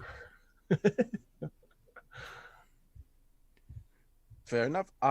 So the rest of the party is kind of still standing around where the center has left you, and unless you guys are going out and exploring again. No. I think we're good. Okay. party. So after the conversation, the party sees Bobbles and Bubbles dealing with the tavern. Jalden comes back and says, "Hey, look, I got everyone some stuff." And she has like a small bag of stuff in her hands, and she pulls out what looks like a big claw, and she goes, "This is our bear claw. It's a talisman. It'll help us." And then she reaches in there, and you hear more things clacking around. She pulls out a small vial, and it's like a yellow fluid with like black dots all over it. And she goes, "Cheater elixir to make us go faster." And she reaches around inside, and she pulls out a feather stone, so it looks like a stone carved into a feather. And she says, "Oh, it's a feather stepstone. It makes us move better." And then she goes, "I got something else in here, and and it's a small crystal, clear crystal." And she goes, "A potency crystal." And she goes, "This should help us." And she kind of gives it to Monty. She just like hands it to Monty. Well, thank you. Do I know what a potency crystal does? Yes, everyone. These are just generic talismans, and elixirs. They're most of the time everyone, especially at your level of adventurers, you would know these items. Bubbles, we didn't buy her a present. Oh. Were we supposed to? I don't know. She's giving some to us. Oh. That one guy had horseshoes. She is the quest giver. She's like, huh? Oh. Who has horseshoes? Do they not get presents? No, the quest givers don't give us. Are you familiar with the curio seller, Oscar? Oscar? Oh. And then she looks, and it's kind of like this is the first time she's seeing this guy. So she's like, "Why?" She's like, "What is this?" He's been peddling little trinkets and doodads, elixir that we have one. Grows a mustache on your mustache. And then she looks at the dwarf. She goes, Brood, did you use that?" I don't know what you're talking about. He's a naturally hairy man. Oh, it's natural. All natural. Oh, I apologize. So why would you need more mustaches? You always need more. Is that the gnome bought it. Oh. Well, something like this could come in handy. You never know when you're gonna need it. That is true. And she's kind of like nodding, and she's like, "Okay." Yeah, that reminds me. Never seen him before. Weren't we gonna go somewhere? We're going to the red trail, something. Yeah. Is time of the essence here? Are we in some kind of rush, or are we sort of just like, "Oh, it's fine. The plants are burning down our village. It's fine." Well, Findor Forest, it's not. It's I know my way through it. I've been running through there since I was a young one, and making our way over to the camp. It's not that far from here. It should only take us a few hours to get there. I didn't think we would have to rush or anything, unless I do lose track of time sometimes, and but yeah, why don't we start going? We do appreciate the gifts, of course. It is incredibly thoughtful. Well, I was told to spend the gold in the bag that those demons took to get you guys stuff. Urwal told me to do that for everyone. So, yep. Why don't we go? I'll show you the way. Sounds good. And as we start walking, Monty will kind of look down at the potency crystal, and just kind of like slow down enough to walk next to Brood. And without Jalden seeing, because I don't want to offend her, I'm just gonna just quietly hand it off to Brood, because potency crystals can only be used on weapons, and I don't use weapons. Well, yeah, that's fine. Yeah, so I just don't want to offend her. No, it's fine. So as you guys are kind of traversing the forest, she's taking you through different trails and pointing out different trees, and she was like, "Oh, over here was where I had my first kiss," and just talking to the group. You Just know, like one of those people who just like jumps in with personal information. Right. The first time you've ever met them. Yeah, when I was 8. yeah. You So sound like my husband. and then she asks, so what do people think of centaurs in the world?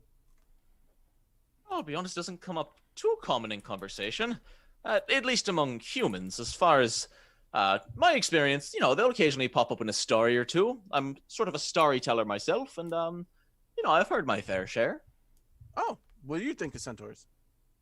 I think they make for great plot devices. If you don't want to shove a horse into your story for the sake of just having a horse, why not make your hero half horse? That way they don't need to get on anything to escape. They can just ride off faster than anything can catch them. One of my favorite stories goes like this, and I'll just start dancing. There's no words. It's all interpretive dance with many hand There goes as Monty hooves. again. Do I need to roll performance? No, it's an interpretive dance. She's very confused, and then so she's like looking at the rest of the group, and then she leans over to Brood and is like, do we dance with him? No. No. No. Never. You don't encourage that behavior. The more you ignore it, the less he does it.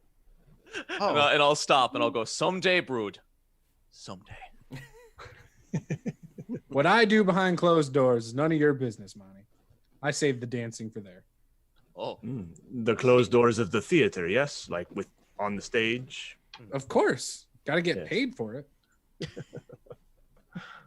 So she looks at Monty and is like, oh, do people still do the prancing pony dance? Because that was a big fan around here like a few years ago. Yes, it's usually the easiest way to get it along. Dance is a very intricate, deep, emotional art, and without using words, you have to find very creative ways to get your message across. So the prancing pony is a very, very reliable move. You can usually infer whether it's a centaur, a horse, a pony, and he just goes on and just starts talking and rambling about interpretive dance and telling a message without words. And everyone in the group has heard this 20 times before. And then she leans over the Brood and goes, I think I made a mistake. Yeah. You'll learn real quick. Trust me, it happens. Mm-hmm.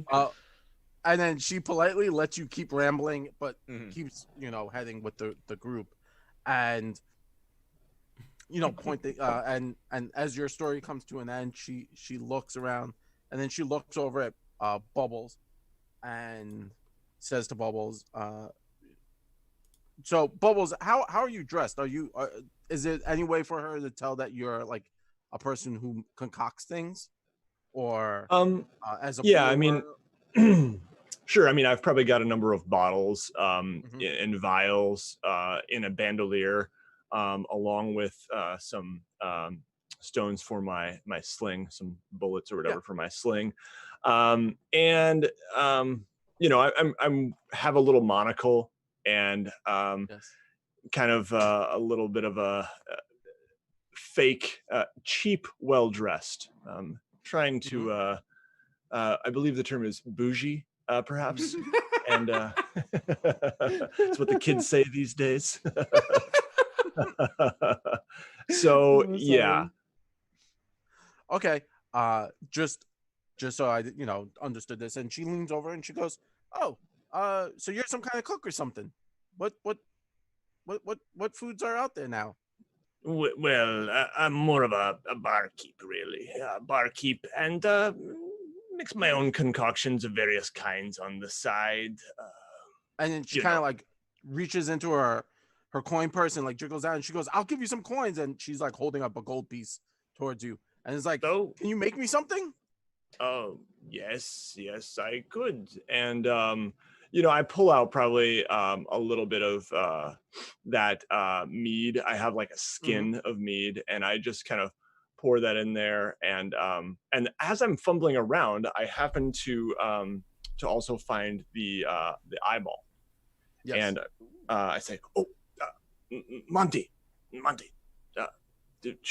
is this a good time to?" I suppose there's no better time. Take it away. Do you? And I kind of hand her this mug of mead. Mm-hmm. Have you ever seen anything like this before? And then she picks it up and she kind of like is looking at it and sniffs it, and she goes, oh.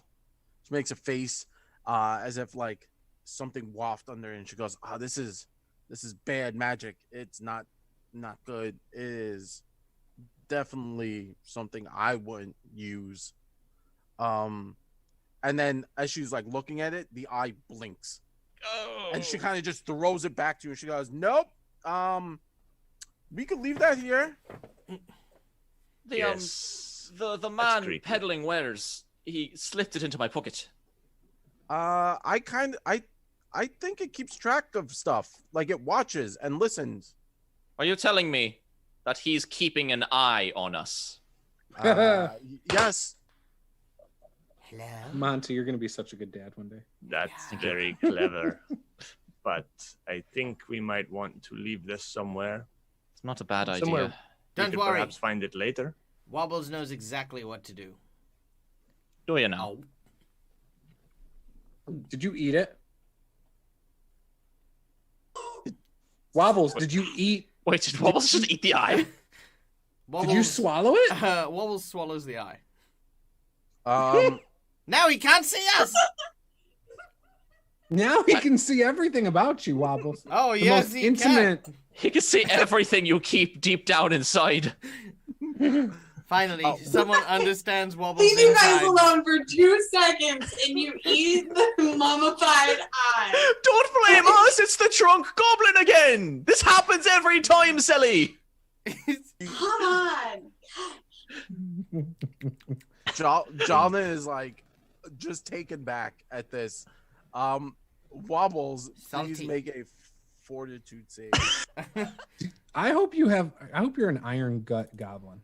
I'm an unbreakable goblin. Ah, that's a little better. I'm worried. Don't get me wrong. I'm worried. I'm also not overly worried. I retract you're my dead. previous statement. 18d6 damage. Fail, you're I dead. retract my previous statement. I am very worried. All right, 15 on my fortitude. Okay. So Wobbles, now is a good time to get familiar with the sickened condition. Oh! Ugh. How does that work? So You can go ahead. no, go ahead, please. Okay, so the You're the sickened rules guy, condition, Monty. depending on, because again, in Pathfinder 2e, all conditions, not all, but most conditions have levels. Yes. For each level of sickened, you take that penalty to all rolls and checks, including your armor class.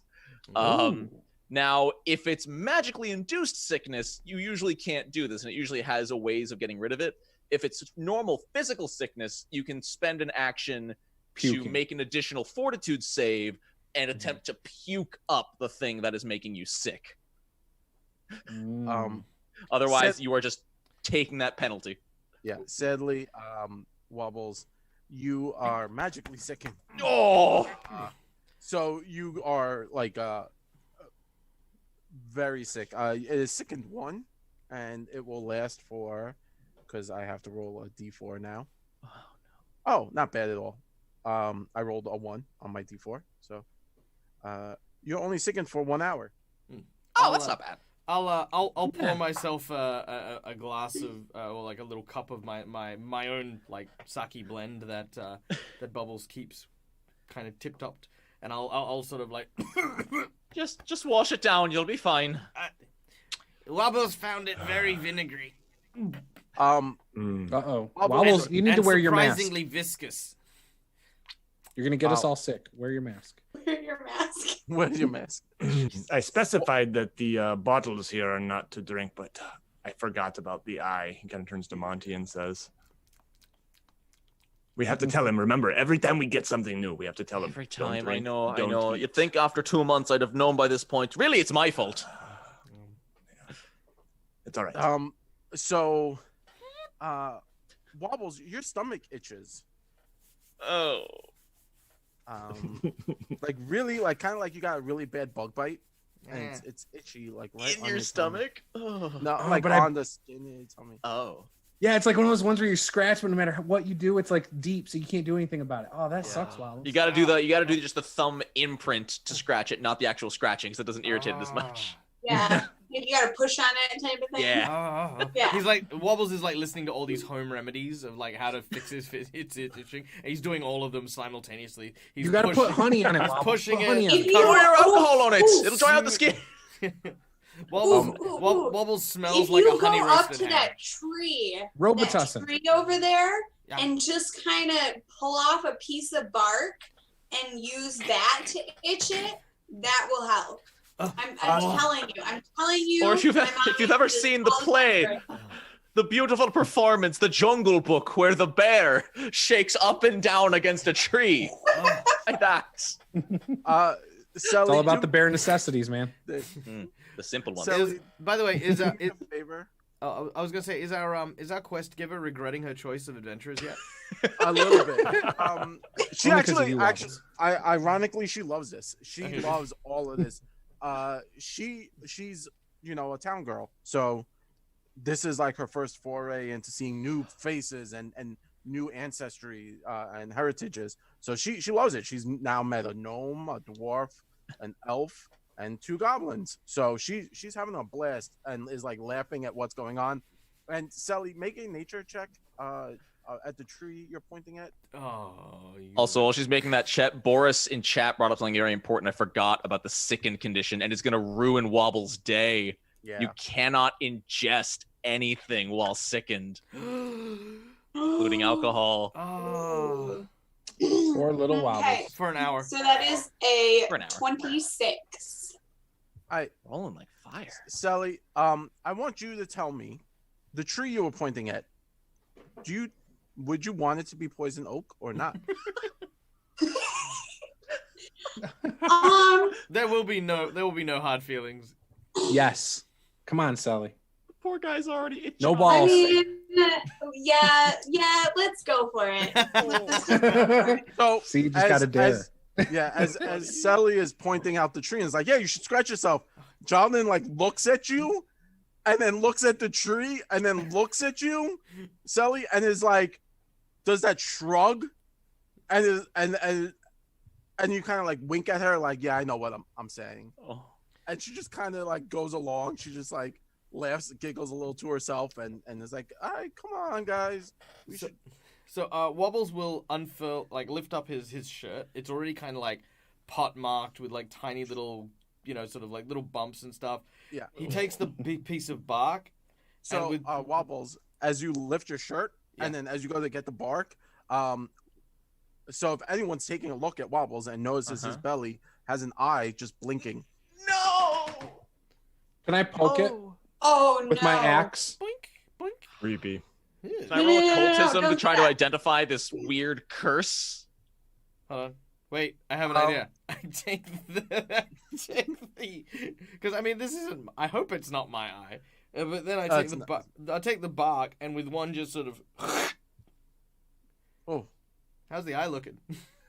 it's rough. You stabbed yourself in the stomach? I mean, little I bit, just sort of like I'm like doing the itching thing, but like as you can imagine, putting poison oak in someone's eye is not pleasant.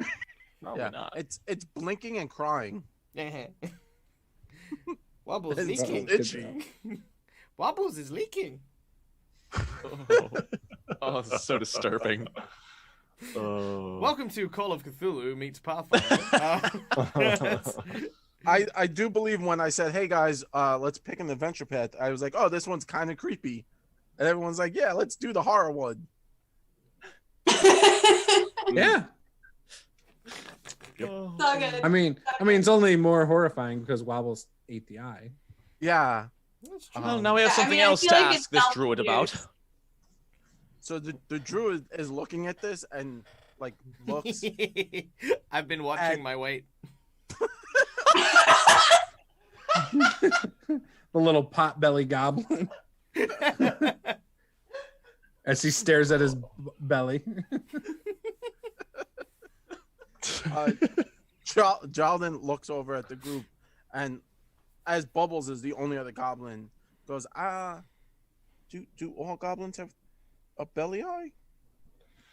No, that's a strange curse that results when one swallows a mummified eyeball, and it hopefully will pass eventually. I think it'll pass in some time. It'll hopefully. And then she kind of looks at Wobbles and is like, should probably stop poking it with the stick. Okay. He'll put his shit down, keep scratching. And as you're now continual traveling and having fun and enjoying each other's company and talking with Jaldan, suddenly a band of absolutely bizarre creatures start to crawl from the forest, chirping and hooting as they go. A moss-covered human skull scuttles along 6 branch-like legs. A dead raccoon slinks along on a fungal mat that bleeds sap from hundreds of crimson eyes. A twisted mass of weeds topped with pussing flowers staggered forward, leaving trails of burning sap. So literally, like, all the sap is like setting on fire, and you've walked into this with her. She was surprised. Jaldan was completely taken back by this, and at this point, any PC with religion can make a recall knowledge to know what these things are or nature. I use my bardic lore. Hey, Jared, can we take like Yes. a 5-minute break here, like any second now? You know what? We're about to get into combat, so why don't we take a 5-minute break? Cool. Perfect. All right, cool. Because we gotta get these Cool, kids. thank in bed. you. They're like getting You guys crazy. got a little Rugrats running around. Yeah. Things All are, 3 of them are things are awake at going 10:30 at south night. in here. So why don't we take a quick break and take care of that? Cool. Thank you. Thanks. No problem. I get it.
Ta-da.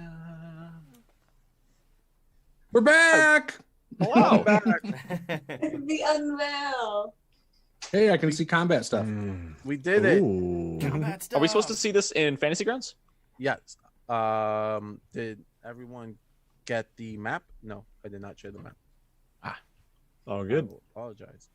Sharing is caring, Jared. That's true. And he clearly just doesn't care. Clearly, I know, right? I just Oh, hold on. His care is loading. yeah. I have Powerful lag. error. Oh, nice. Cannot Oh, found. now he cares. I feel warm fuzzies. I'm actually from New York. We come with a negative to care in our general That's stats. your ability flaw. You just I can move get other people's tokens. That is awesome. Oh, And if Don't and touch me. And if you really want to Right. irritate the GM, you can actually rotate the tokens and keep flipping them over by scrolling your mouse button. yeah. Hey, don't you touch Don't me. tell them that.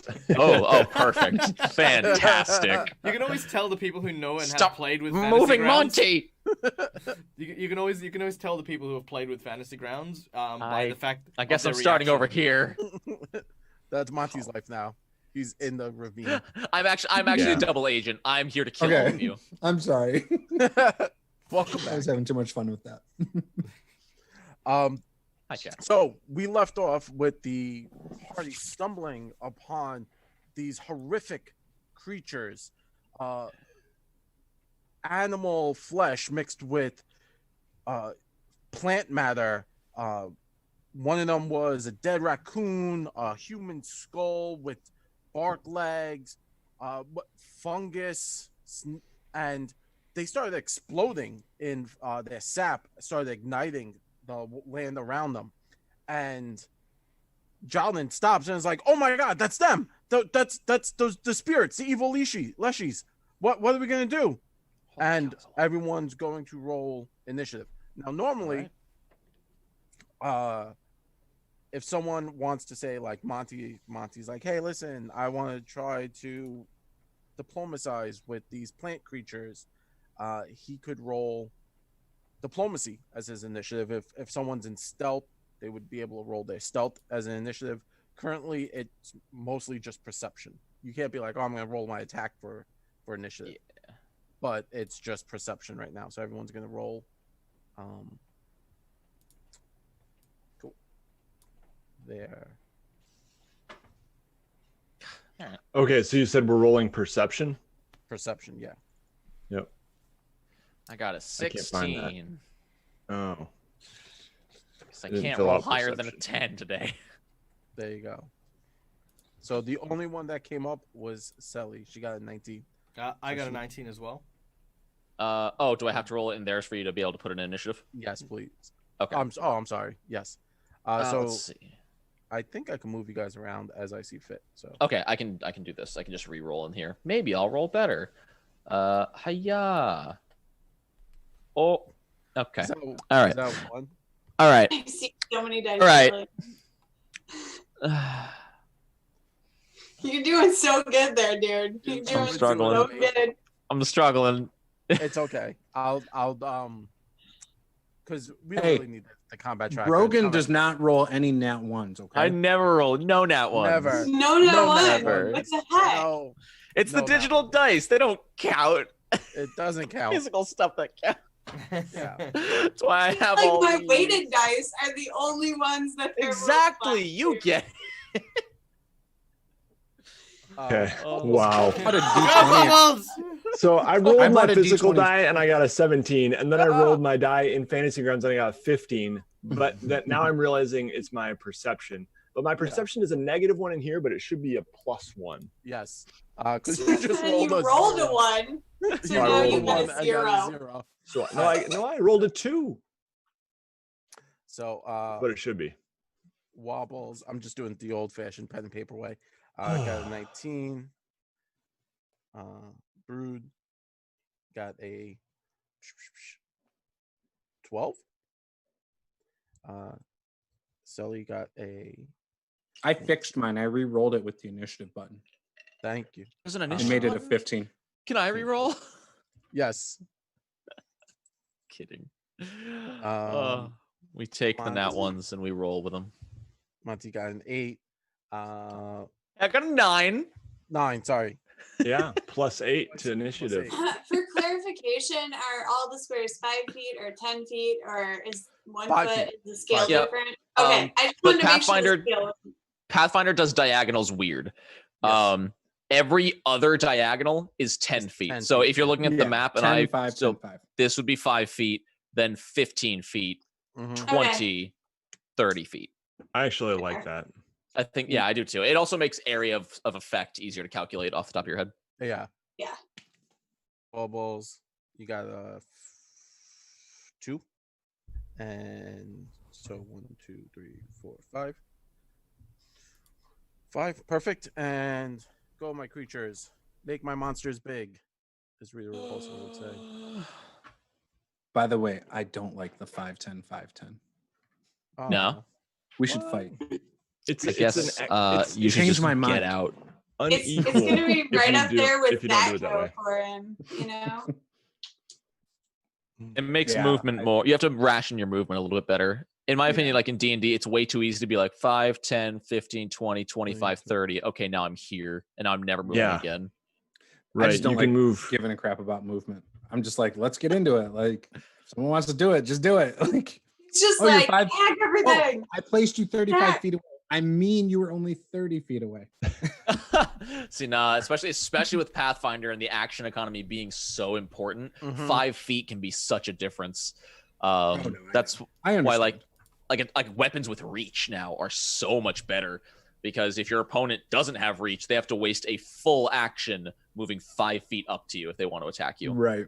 It can be huge, which is why I really want to make a sorcerer monk with tentacular limbs who makes unarmed strikes from Who 10 can feet hit away. for 10 feet. Yeah, Yeah, but your now, weapons, unfortunately, you can't do that with. no, you can't do it with weapons, but you can with unarmed strikes. The only downside is you can extend spells to 20 feet, but you can't do that with unarmed strikes, which is too bad. You know, just you know, sort of a shameless plug to a game that's not even Pathfinder-ish. I recently played a game called Maximum Apocalypse, and it had a really interesting rule for distancing, where there were just 3 categories. You're either close, which you are in some form of melee. Doesn't matter if you're 5 foot away or just out or whatever. Mid-range and long range, and then too far to be bothered. And I whenever, because I do a lot of games, like especially Pathfinder with Theater of the Mind, if I say that you're in close quarters and you've hit them with a melee action, I basically say, cool, you're close enough for them to hit you as well. But if you say, I'm close but I'm out of reach, then that's the second, like, kind of mid-category. So you can move around that space without giving precise distances, but it's kind of like, yeah, cool, with a 30-foot move, you can go from close range to mid-range, easy. If you're in close quarter combat, you provoke attack of opportunity. If not, you can move close but out of reach. And then, you know, that's just the language I use for a lot of my no-map games. That's actually really smart. I might steal that. Yeah, that's really smart. Because when I'm playing Theater of the Mind, I'll always be like, yeah, you're about 30 feet away. Effectively translated to, you're about 1 move action away. See, so without a map, you play how I do. Yeah. With a map, I will it's say, 5-10, 5-10. Pathfinder 2e is definitely map reliant, especially as you get up in level. Yeah. No, it's super Oh, I can see why. grid specific. A lot of the stuff in Pathfinder is. Yeah. Well, and I think the 3-action economy sort of lends itself to making you want to. It does, yeah. It's slightly because without a it, you're little going to bit be more like, oh no, you're within 5 feet, sure. Like, Yeah. so you're going to now give them extra attacks when maybe. And we've played that way, and honestly, I've played that way, and it didn't ruin the experience. Like, sure, because typically, again, as long as it's balanced and you're doing it, the player's about 1 move action away. You know, chances are the enemy will also be about 1 move action away. So right. And then if they're a boar, they get to move and attack with a charge, and that's fun. Ooh. Yeah. Or, you know, if they have that feat as a barbarian or something. Or as a fighter with the jumping one, which is awesome. I think monks also have something similar. And like every martial class. You're talking about quick jump? Yeah. I have that. And I think monks get one. I mean, monks can basically do it anyway. They can just move in flurry of blows, which already saves them. Flurry of blows is so good. Never mind. Quick jump just lets you. No, not quick jump. Jump. Is it sudden leap? It might be sudden leap. Yeah. Suddenly you can just like, you don't need to take the 5-foot step. You just jump. And you. Oh wait, Gotcha. no, that's just the jump. What's the one that lets you jump and attack? Is it the same one? Kick? No, flying kick. It's a monk ability. No, but fighters get one too. Oh, do they? Yeah, I think it's like 10th or 12th level. Let me see. I'll look it up while you're still setting that up. So you actually have time to look that up because it's I have the initiative for everyone, so we're cool. Mm-hmm. Oh, it is sudden leap. Sudden leap is what you said, and an attack at any point of the jump. Is there a way to make this map smaller? I was wondering that too. Yeah. Oh, yep. Oh, never mind. You can push the arrow and put it behind everything. Or you That can works. grab the bottom corner and then just Oh, I dig that. just shrink it, and then just use your mouse button off, not on a token, in order to widen or shrink it. You could scroll with the mouse, Middle mouse. with the middle mouse. Yeah, you could scroll in and out. Kill some plants. Yes. Yeah, With no, I mean, our- I just wanted the whole thing smaller. It's okay though. With that, Wobbles and Selly have both tied with initiative. So I know there's a normal tie rule, but I like to leave it up to my players. Who wants to go first? Wobbles, you can go first. Well, thank you very much. Yeah. Okay, I mean, Wobbles will take a moment as, sort of the one reacting in the caravan, and sort of look over at Bubbles, who I imagine is not paying attention in any kind of way. Mm-hmm. Wobbles is going to use his first action to sort of kind of just tap Bubbles on the knee and sort of point, and almost like asking permission. Oh, Wobbles, punch. Bubbles should punch. Sorry, I Bubbles, tuned out. Wobble smack. Yes. Yes. Oh, okay. 5, 10, 15, 20, 25, 30, 35, 40. Don't eat. Wobble Bubbles stops, calls. turns around, and he nods. I'm so tempted to throw my shoe at them. I'm not going to. 5, 10, 15. Throw my shoe. All right. So, actually, you know what? I'm going to move to here, and what I'm going to do is I'm going to basically just stagger, almost as if instead of charging straight at them, Wobbles is kind of like, he just looks so unsteady on his feet, and he sort of leans on the tree and starts to sort of pretend to retch. Now, as he's kind of doing this, what I want to do is I want to ready an action that if any creature steps within 5 foot of me, I'm going to clop them in the side of the head with a reverse, sort of like a get the hell away from me punch. Like a no, thank you. I'm fine.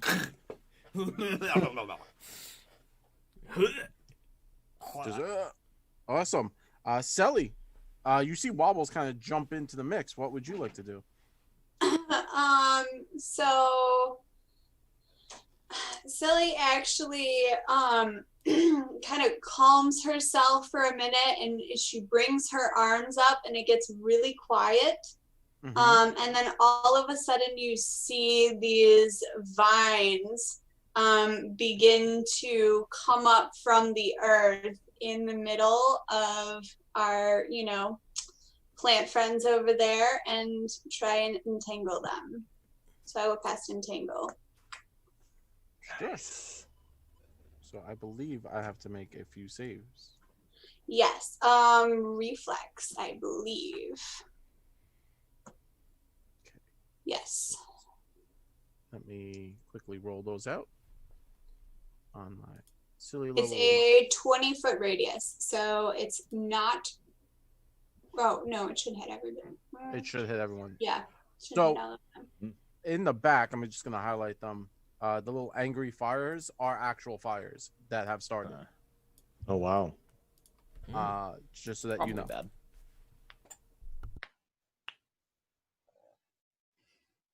And so my leashes need to make a save, reflex save. Yep. On a failed save, it is a minus 10-foot circumstance penalty to speed until it leaves the area. Crit fail, it is immobilized for 1 round, and they can attempt to escape. They would like. Hogwy Leshies. They rolled a... So this group over here rolled a 17. Did that pass? Great question. Not sure Not a problem. how to tell if You're, what do I have, like DC or Yeah, it would be your Yes. spell casting DC, which would be proficiency plus key ability score. which is for you wisdom. And I think you'd still be trained in spell attacks or spell DCs. Yes.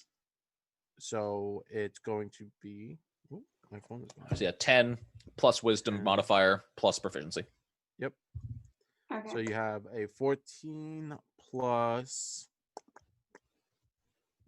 and you're trained, I believe. Mhm. Probably, yeah. Yeah. If it's the same as mine, which is a +4 modifier and 6 Yep. proficiency, it would be a DC of 20. 20. Yep. So they Okay. failed. So they have a -10 to their movement. Nice. This group over here rolled another 10. So they failed also. Nice. So, and that should get them. And these two in the back, let's see what they get. Oh, well, they decide that they're not going to play games and rolled a 28. Ooh. So they chose not to get entangled.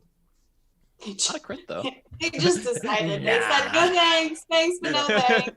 They're Yeah. like, we're good. Pass. We're already made of plants. Yeah. Pass. Also, the fire won't have to roll because it is fire. That's Just putting that fair. out there. Yep. Okay. So that was 2 actions. Would you like to do anything else? Would you like to move? I believe you can command your badger. Yeah, I was trying to decide if I wanted to move him or not. Is this my badger? Yes, this is your Right in badger. front of here. me. I'm JJ. actually It's in your JJ. JJ. He's just going to move up here. And that, I Okay. think that's it. Awesome. Now it is my go. My leashies. These horrific abominations of nature decide that they don't like Wobbles, and the first one will move, and Wobbles will make his strike. All right. Well, Wobbles basically just starts cussing in, like, you know, like when you've got like a really bad kind of case of like, just sort of vomiting and stuff. Wobbles is Yep. sickened and he's leaning and he basically just swears in Goblin as he just swings this backhand up with a 16 to hit. 16 to hit my Leshy. Their AC is 17, so Oh. you sadly do not hit. And you know what? I would have hit them if I wasn't sickened. Oh, I'm Alas. sorry. Alas. Message Alas. for you That friends eyeball. back at home: Not best. don't consume random eyeballs. Yeah, it's a good child message. Don't put things in your mouth. Hope you learned your lesson. No. Probably not. And that Leshy moves forward, and it's going to melee attack you. And it's Very going well. to strike you. So it's a natural 20. Oh. Good start. Good start. It's a great start. I approve. 1.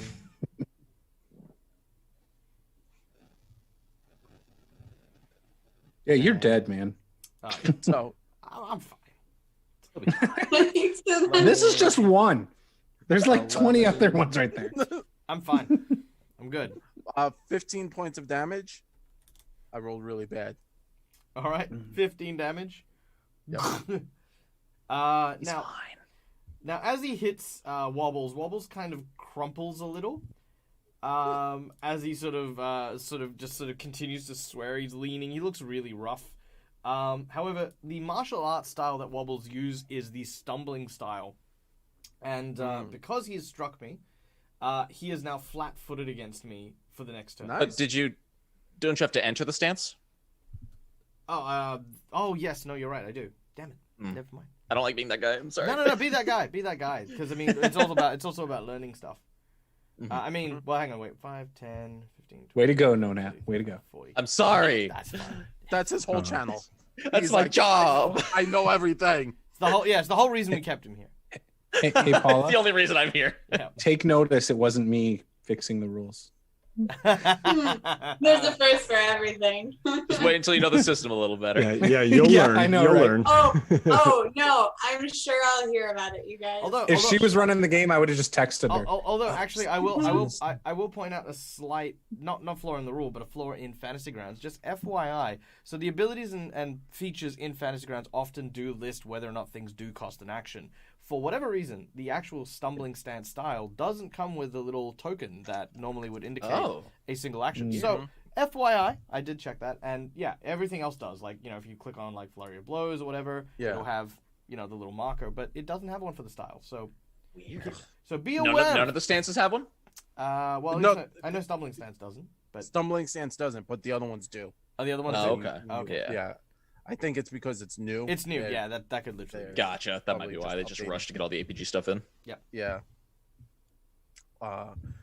So, what also is crazy is as the Leshy reaches out and hits you with its arm, vine, the sap gets on you, and all of a sudden the sap ignites as it reaches the air, and you Yikes. are taking 2 points of persistent fire damage. Oh, it's persistent. Oh, that's Persistent, which means every turn I have to roll a d4 to give you damage, but it's okay because someone could take turning you off. Wobbles is on fire. Wobbles is on fire. Let me get some fire. Oh. Good job, Wobbles. Keep the fire in that area. Centered on your head. The next Leshy is going to move 5, 10, 15. You guys remember that time Wobbles died? He I know, said he's like, fine. Do you remember that? I mean, first he ate the zombie eye, and now Hey, I also beat a it's child on with. fire. I also beat a child with a shoe. Okay, I'd like to point out. That's fair. He might have had this coming. I imagine your shoe more like a flip flop, but yeah. Yeah, it's like a sandal. Yeah. It's like a Tom's shoe, kind of. Oh, I didn't mention, but I'm actually from Sweden, and I have cloaks. Nice. And with that, that one is going to end its turn. And the next one, this one over Jared's here, being these nice to three. you. Yeah, bring it on. Bring it on. I 5, want all these guys to be flat-footed when I hit them. 10. And it gets next to you, and it's going to attack. Okay. 11. Does a 19 hit? No. Ah. And that's the end of their go. So now it's Brood. Brood, what would you like to do? I hate to be So- that guy, but there's a fourth Leshy over there. Is that like a mushroom one? Or a... No, that's a different Leshy. Oh, that's a it's different part one. of different groups. Okay, Yeah. okay. So first of all, I think my character sheet's wrong. It says I only have 15 speed when I should have like 25. I Are have you two. Heavy armor? Heavy I armor have would... unburdened iron though. Oh, that's I'm supposed to probably- What kind of ignore shield? that What kind of? movement. Do you have a shield? I do have a shield What Is kind? it a tower shield? with a boss. No, No. Okay. So if it's Uh, not a tower that's fine. shield and you have unburdened It's not a tower. iron, It, And you know you what? meet- I also have the other ability, the hefty holler one too. So I shouldn't have encumbrance either. And I looked at that and I don't have encumbrance. Yeah. So It's just I under think- armor. It says -5 speed, but I should have 25 speed. Not I 20 think they're still having a small amount of issues with the new APG stuff coming Okay. in and them working out numbers. So you do have the Okay. right stuff. So your speed should be Yeah. normal. but Okay, dwarves I- do have a 20 speed, unless you Yes. took. Oh, I did not. Oh, I looked in the Okay. book. I thought it was 25. Okay, yeah, that's fine. Yeah. 20 is fine. I Yeah, just so was I think looking it's at just it. I'm not like, taking "Ew, that's into weird." account unburdened iron. Yeah. All right. So then the first movement is 5 or 10 diagonal. It's First diagonal's 5. 5. 5, 10. So that's 15 and then 20. So there's one action, right? Yes. So then I will go 5, another 5. So I'm at 10. Now I can join the fun. So There you there's go. 2 movements. But let's see, what do I want to do? So I should probably thought about this. So my dwarf is really excited that like combat has ensued, and like he's got his shield, and he's got a little pep in his step, and he starts like I imagine like Mario from when he's about to start sprinting, like, and I run up there and I got my axe out and I bring it down on this leshy right here. This one right here. Yeah, that one. And so where is my? There it is. Oh, I'm gonna use a hero point. Can I do that? Yes, you may. All right, cool. Not much better. That blows. Well, damn. That 13. 13 does miss. You have to hit that 17. Yeah, nope, I missed. So yeah, I can't do anything else. But so my dwarf will you'll see he kind of like is like, oh crap, I missed. I'm not used to missing. And so like he's kind of bracing his shield and gripping it really hard. Nice. He is upset. So now, Monty, you did tie with my second group of leshies. And normally the rule is monsters go. Am I correct with that? Oh, I was unaware. That's one rule I never looked into. I've always played highest dex wins the ties, but that's with D&D, so I totally your call. Typical you say monsters go? Guy. God. So then, usually it's highest dex, but if monsters go, monsters go. You know what? I'm not 100% sure. Now I'm questioning myself. Just you're the GM, dude. No, do you? You just said it. What's your rule? We're here for your game, mate. Monsters go. Monsters destroy everything. Mm-hmm. So this guy, these little groups over here, they're upset. Bring it on. You guys are trying to ruin their fun, but they have all been. I have my. No, we came to hang out with them. I have my +1 chancler of anti-fun. Nice. 5, 10, 15. And as an update, I just looked it up. Yes, in the case of a tie, adversary goes first. Yeah. So I hate to be that guy. And in PvP, it just crashes. Yeah, it explodes. And then you're gonna move 5, 10, 15, 20. So they're moving up. 5. So 5. Look out, bubbles. 15, 20, and then 5, 10, 15, 20. Oh, hello. Hmm. Uh-oh.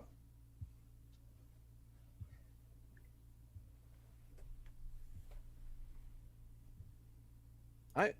That's their turn because they were trying to get closer. Monty, is your go. Okay. So Monty is going to sort of it's using 3 different actions, but just in flavor, he's sort of doing all 3 of these at the same time as he sort of almost capoeira dance fighting styles his way into position with his first action. In case I never said it, as a bard, I'm not actually a musical bard. I'm a dancing bard to cast my bardic magic. And so as he's dancing, the bardic magic actually kind of comes out a little bit. And I would like to cast my composition cantrip, Inspire Courage. Nice. Which for 1 round, every ally within 60 feet, which I believe is all of them right now. It's everybody. So that's everybody. Everybody. Gets +1 to all attack rolls, damage, and saving throws against fear effects. And then I will also finish the turn by casting the Bless spell. Ooh. Which right now, actually, I will end my turn. If you'll allow me to retcon it, just like where I moved to slightly. It's okay. Cool. Trust me. I will move here. And so when I cast Bless, it starts with just a 5-foot emanation, but that does mean it'll hit Jal, whatever her name was. With up another +1 to attack rolls. Awesome. That is my turn. Sweet. So is there a way to like set out like a marker of like a field of effect of like Bless?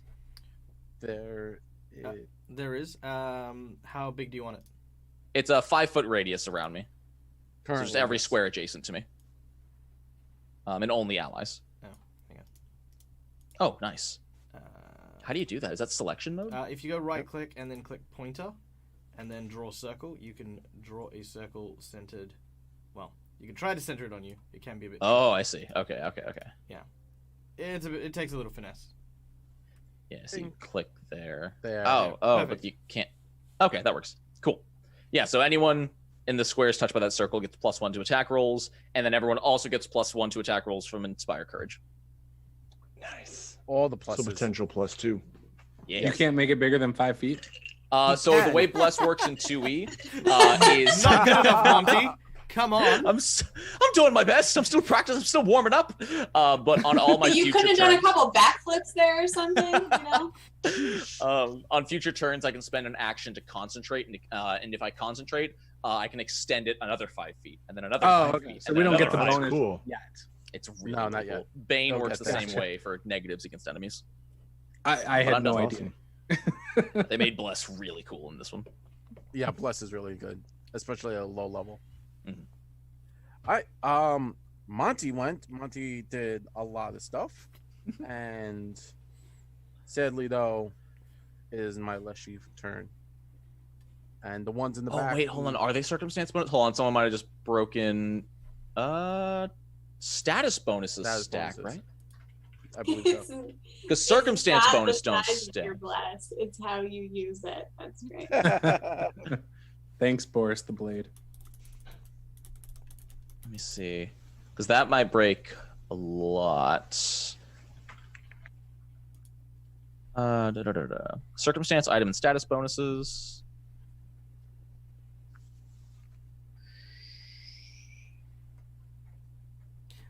Yeah, Oh no, they don't stack. Boo. Oh no. Shoot. All right, then. If you, Take well, back your blood. I will take back the bless if that's okay. That's fine. All right, I'll still It's inspire not okay. courage. I was demanding. Yeah, I'm sorry. I didn't get to backtrack my my no stance mode. I got clopped in the face for 17 damage. You will take your medicine, son. Fine, continue on. Jared's the DM. He decides, I man. know, right? It's not even my god. I speak with I'm just confidence. being- It's totally not fine. with Live and authority. learn. I'm just making shit up over here. Okay? The badge Michael, is- if you try really hard, you might be able to take over the game. You I might know, be able right? to I reckon. I've already got the stream in my back pocket. I mean, That's true. He's like, yeah, all the monsters mysteriously run away. I don't know why. Everybody gets 100 gold. Everyone gets on. Wait, what do you mean the monster's running away? But yeah, if we just want to get a move on, we can just live and learn, move on to the next person in initiative. Restart the whole turn. Let's start the campaign over, guys. Start the session over. Wind it back. Wind it back. So the Leshies that declined being entangled go, and they're actually not going to move. They're going to hurl what is known as rotten fruit, and they will fire 3 attacks each, 3 to brood and 3 to wobbles. So, does my reactive shield work with that? So if you reactive, I can do it to one thing, I think. So when I'm hit with a melee strike, I can decide to use my shield. Okay. but this isn't a melee strike. They're hurling rock. Yeah, I know. I just read that. just for rules things, do we get any form of cover from the other Leshy? I mean, the dwarf might not because he's medium sized, but I'm small. Are you really? I am. I'm a goblin. So normally you don't receive cover for firing through allies. It's like when you shoot through, when you shoot Yeah, bows and when stuff. when an enemy fires through an ally, the ally does not provide cover, right? Yeah. But when a player does it, it does. No, when a player same thing. Yeah. So if a player is Oh, I shooting thought I read that there was cover from any obstacles in the way, including players and monsters. It's okay. So cover I doesn't don't do know anything unless you take cover. Yeah. Right. So your own Gotcha. allies, whichever side of the board you're on, do not provide cover. Yes. Yeah. Gotcha. Cool. Okay. So they're gonna throw these rotten fruits, made out of, they're covered in sap and tar, and they throw one, and the first one misses with a natural 1, and it actually hits this Lishi in the back of the head. Ah. And he is confused. He's like, what's going on? Why did you do Why did I you thought do we were that? friends. I'm gonna name that. Don't Russian eat the Duncan. fruit. Don't eat. It may smell fermented. And as it explodes, Bubbles already told me not to. as this fruit explodes on the back of that leshy, you see maggots and worms and other disgusting bits come flying out, and Protein. Brood, you smell, you know it's rotten, and your dwarvish heritage, because they have that stronger gut than everyone else. Yeah, we do. They, you know that you would definitely be, if it got on you, it would just cause people to become sick. So getting hit by this stuff will definitely have a negative effect. I would just yell real quickly, guys, don't end up like Wobble. Stay away from this fruit. Don't eat the fruit. Is And- Wobble fruit? Wobbles is fruit. Wobbles doesn't want any of this fruit either. With a -5 and rolled a 18. Brood, does that hit you? No, I'm like a 22, I think. Yeah, 22. And that last one, I rolled a 17 -10.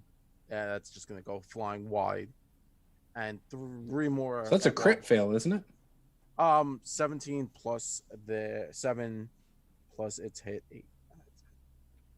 It'd be 14. Yeah, 15, no, you're good. 15-ish. Yeah, it's still missed, but no, it's not a crit. Yeah, no, it's not a critical failure. Wobbles, 3 fruit at you. First one. 12? 12? No. 12 critical. No, just no. Wobbles is committing suicide. Assisted suicide. 15. 15? Nope. Last one. Big rolls. That's a critical miss. Nice. That one critically misses and is a sad panda right now. Bubbles, what would you like to do? Okay. I would like to. I think I want to move up 1, 2, 3, 4, 5. And then is this within 20, this one right here, within 20 feet of me? 5, 10, 15. Yeah. Okay. I am sorry to my allies, but I'm going to reach into my bandolier and pull out an alchemist fire, and hurl it right there. And I'm going to roll to hit. And that's terrible. Hit the deck! I got a 3. Yeah, no, that's not going to hit no. Hero point. Oh, yeah, hero point. Yep, good call. Okay, there we go. That's a 17. 17 hits. Okay. Plus some other things. Yep. Okay, so it hits either way. Is it a critical? No, it's I actually don't know what my with hurling a bomb, is that going to be So my you're dex? trained with bombs. So yeah, it would be dex plus trained plus proficiency. Yep. Yeah. Okay. Plus 6. So that's going to be 17 plus 6, 23. Okay. 23 is close, but no cigar. Yeah. To the critical. Oh, and then you would have gotten another +1 from the 24. inspired. Yeah. 24. So it'd be 20. Yeah. Okay. So anyway, I will now roll my damage, which is 1d8 plus 1 splash damage. 1d8, 5. So 5 damage with that bomb on the center. Don't forget the +1 to damage rolls. Oh, that's 6 damage. 6 damage is upset. this- And is it on fire too? No. And there is persistent, I think. Let's see. Yes, 2 persistent fire damage. Nice. So you roll, so it gets 2 more. So it's on fire. It's upset. Okay. The flaming plant is on fire. The flaming plant is on fire. You would think they would have some kind of resistance to fire, but no. They really don't. Wow. No. Okay, so then that was So the splash damage hits Brood and Wobbles. yes. It hits all So they 5 of each those take targets 1 for They each take 1 damage. Yep. Isn't it a windy day and blowing away from us, though? I hope it's not a windy day because I really don't want to set the forest on fire. The forest is on fire currently. I would rather the forest burn down than us. True. The forest is already on fire. I feel like Monty's gonna be making a song about that later. The forest. Oh, The forest maybe is not a on song, fire. but an interpretive dance, perhaps. Flames Dance came like a burning tree. down. Dance like a flame. I imagine it looks just like the prairie dance earlier or whatever. And I think that's going to be my turn. I'm not really familiar with Pathfinder 2e, so I think I get 3. So you had 3 actions. So you moved 1 to move, right? Because that was well within your move range. You pulled an item from your bandolier. Did you have the quick bomber? Because if you did, you could throw 2 bombs. Well, I do, but I think I just used one of my prepared bombs because I don't really want to spend too many reagents or whatever. Okay. Right. Not quick alchemy, quick bomber, the feat. Quick bomber. Oh, quick bomber. Yeah. What's your level 1 feat? Yes, I do have Nice. that. Yeah. Then So drawing and throwing you is 1 could action. Throw it. Yeah. You can get 2 bombs for the price of 1. So I will throw another one. Cool. How much damage did we take from like the splash damage, by the way? 1 damage. 1 point of damage. Oh, okay. And another one because I just hit again. Sorry. Did you add the -5 from the multiple attack? Oh, okay. So that's a 20. It's the same roll, so it's 24. Yeah, it'll still hit. Oh, yeah. That Nice. still hits. Yeah. Good stuff. Okay. Nice. Okay, and that's going to be 6 plus 1. That's going to be 7 damage. Nice. Plus the 2 persistent, plus well, maybe the persistent doesn't go again, but plus 1 splash damage. Yep. So all together now. So you did 7 and 7, and 2 and 2 is 4. 14, 18 points of fire damage. Oh, 18 points of damage altogether, and 1 point of damage to everyone around twice. So 2 points of damage to everyone. Yep. Which is nice because that weakens all the foes in that area. With that, Jalden's gonna go and she's gonna move. So we both take 2 points of damage. Yes. Yeah. She moves up there, and she is going to fire an arrow at this Leshy. She better not hit me. And she doesn't. She actually destroys that Leshy. Yeah, she does. So bye-bye. And on top of that, the problem is she didn't know this. No one knew this. But as it dies, it explodes. They release a poison toxic cloud of natural energy. Each living non-plant creature within 30 feet needs to make a fortitude save. So 30 feet. Oh my 30 god. feet. 5, We're not going to 10, make it. 15, 20, 25, 30. Actually, That's me too. Bubbles and Monty. Yeah. Yikes. What kind of save is that? Fortitude? Fortitude. 25. Nice. You need a 17. Hey, I got 17. Cool. Oh my god. Plus 12. 21. Jeez. 21. I mean, I'm passes, pretty nice. awesome. Dwarves, am I right?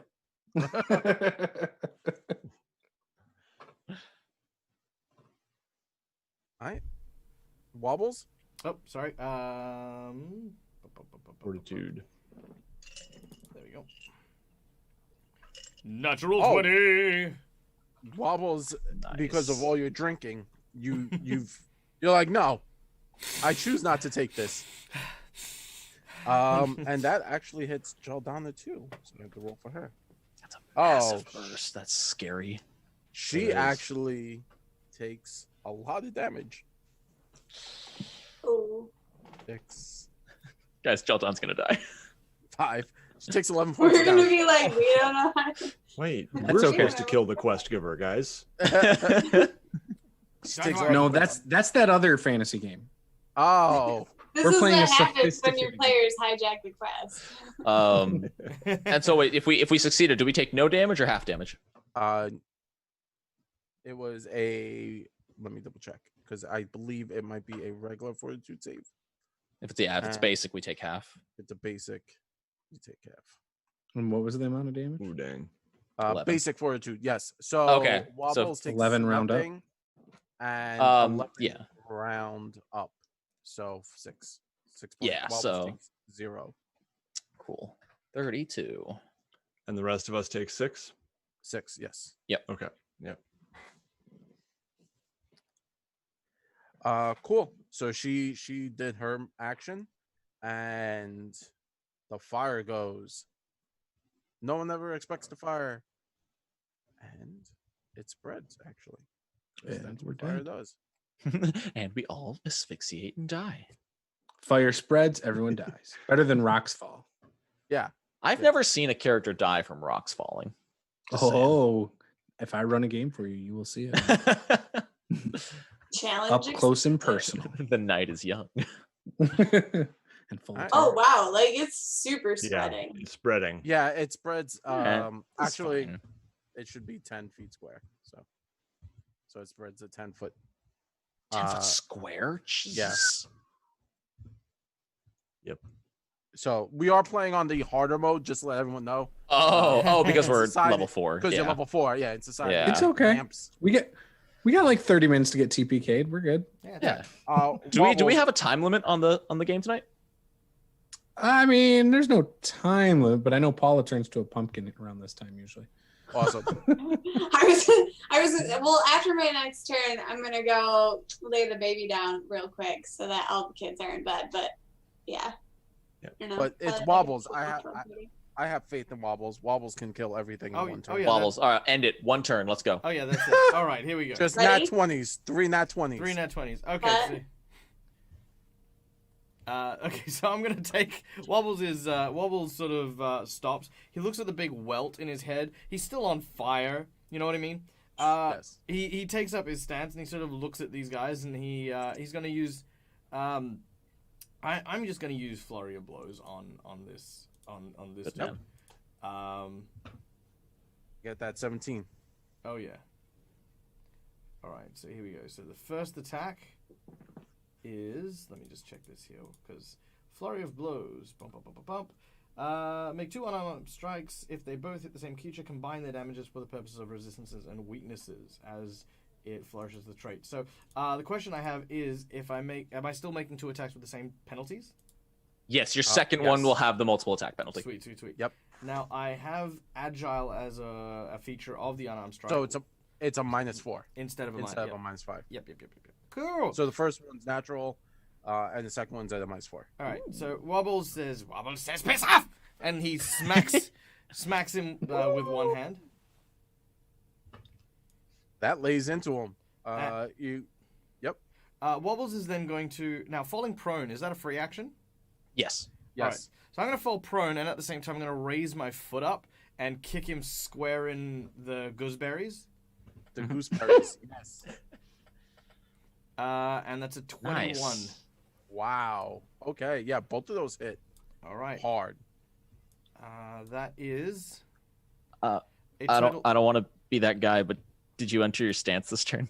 I did He enter my at the stance. very beginning. Oh, he did. Okay, fantastic. Okay. I did. Stop being that Ignore guy, me man. being a Stop being douchebag. that What the heck, Brogan? This guy. Anyway, so yes, I will... So that is a total of 16 damage as yes, Damage. I basically smack him in the face and then kick him in the groin. Okay. He is dead. 16 points of damage plus all the fire damage that Bubbles was doing will kill him. So everyone gets to make a fortitude save again. Yay! Actually, 20. Now, He's doing now, such a great job up there. now, the question I've got is: does the explosion go upwards, given that I kicked him in the groin, right? And because I'm It lying comes- flat and Oh, prone, yeah. I'll take that nasty It's like hit. a 30-foot radius. Like I don't think Insane. laying flat next to it helps. Another Another nat 20. yeah, Wow. All right, well, they're both fine. Wobble's I got full a of 20, sleep. so. He's just lying down, like I got a 15, so I think I'm going to take the full damage. Oh. So 30 is a crit success, right? Yes, Yeah, So you does that take mean nothing. I take no damage? Okay, Mhm. cool. that does. Not as much damage as before. Only 8 points of damage. I rolled 2 fours. Okay. Okay, so Could be- cut that in half for 4. Not bad, not bad. I'm fine. I like this plus 10 thing. It's really Like fun. the- Crits are so much more crit thing? common. and it's Crits, a lot yeah. of fun. Yeah. All right. Yeah, that's So Wobbles is on the floor, being awesome. He strikes a pose as he drops and finishes. Oh no, he's asleep. Like he just looks like Oh, he's just passed dead out. out. Just dead out. Oh, All it's the right. hand between the heads? Yeah, yeah, he's just Long. and it looks like he Nice. hit the ground hard too, and he's still on fire. Yes. Oh, that's right. Let me roll you. On fire. Oh, sorry. Wobbles, Wobbles is getting lucky. Wobbles takes only 1 point of fire damage. Okay, so fire damage from me. No, that was Okay. the Leshy. When it critical succeeds, it bleeds sap on you, and the sap ignites into flames. Okay. That sucks, but I'm glad it's not me. Yeah, it was not. It was not you. Does he get the chance to put it out?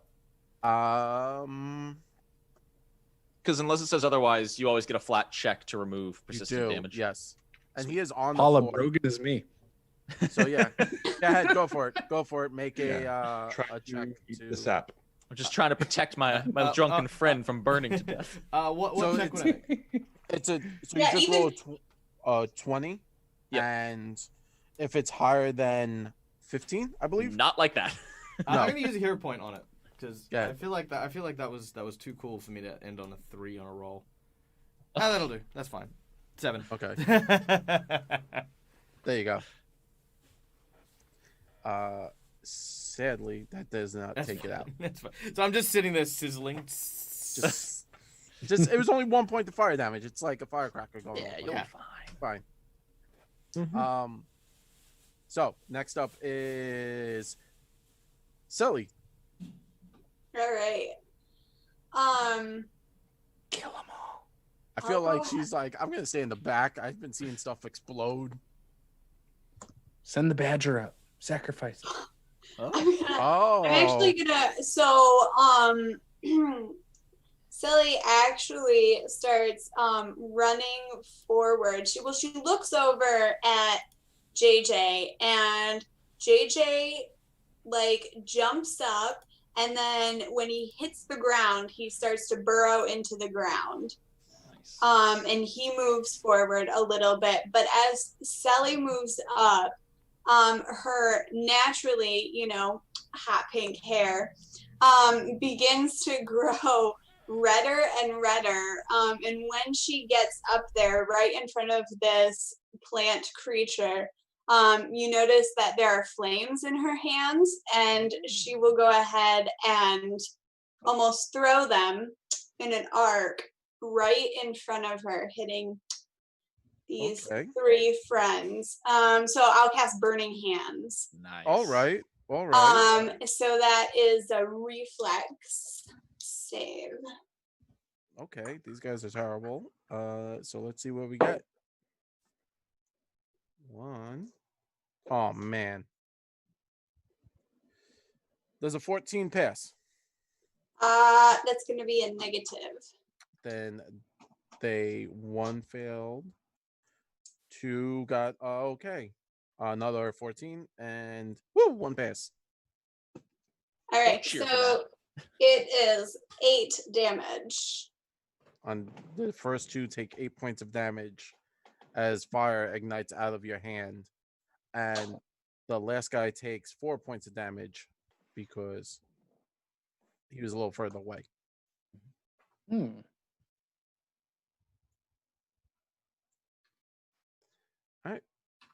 And that was 3 actions. Yep, yeah, because the movement was 1, Oh, and then the spell is 2. So, Got it. and Final. the badger's just going to hang out in the ground Yay, Badger! for right now.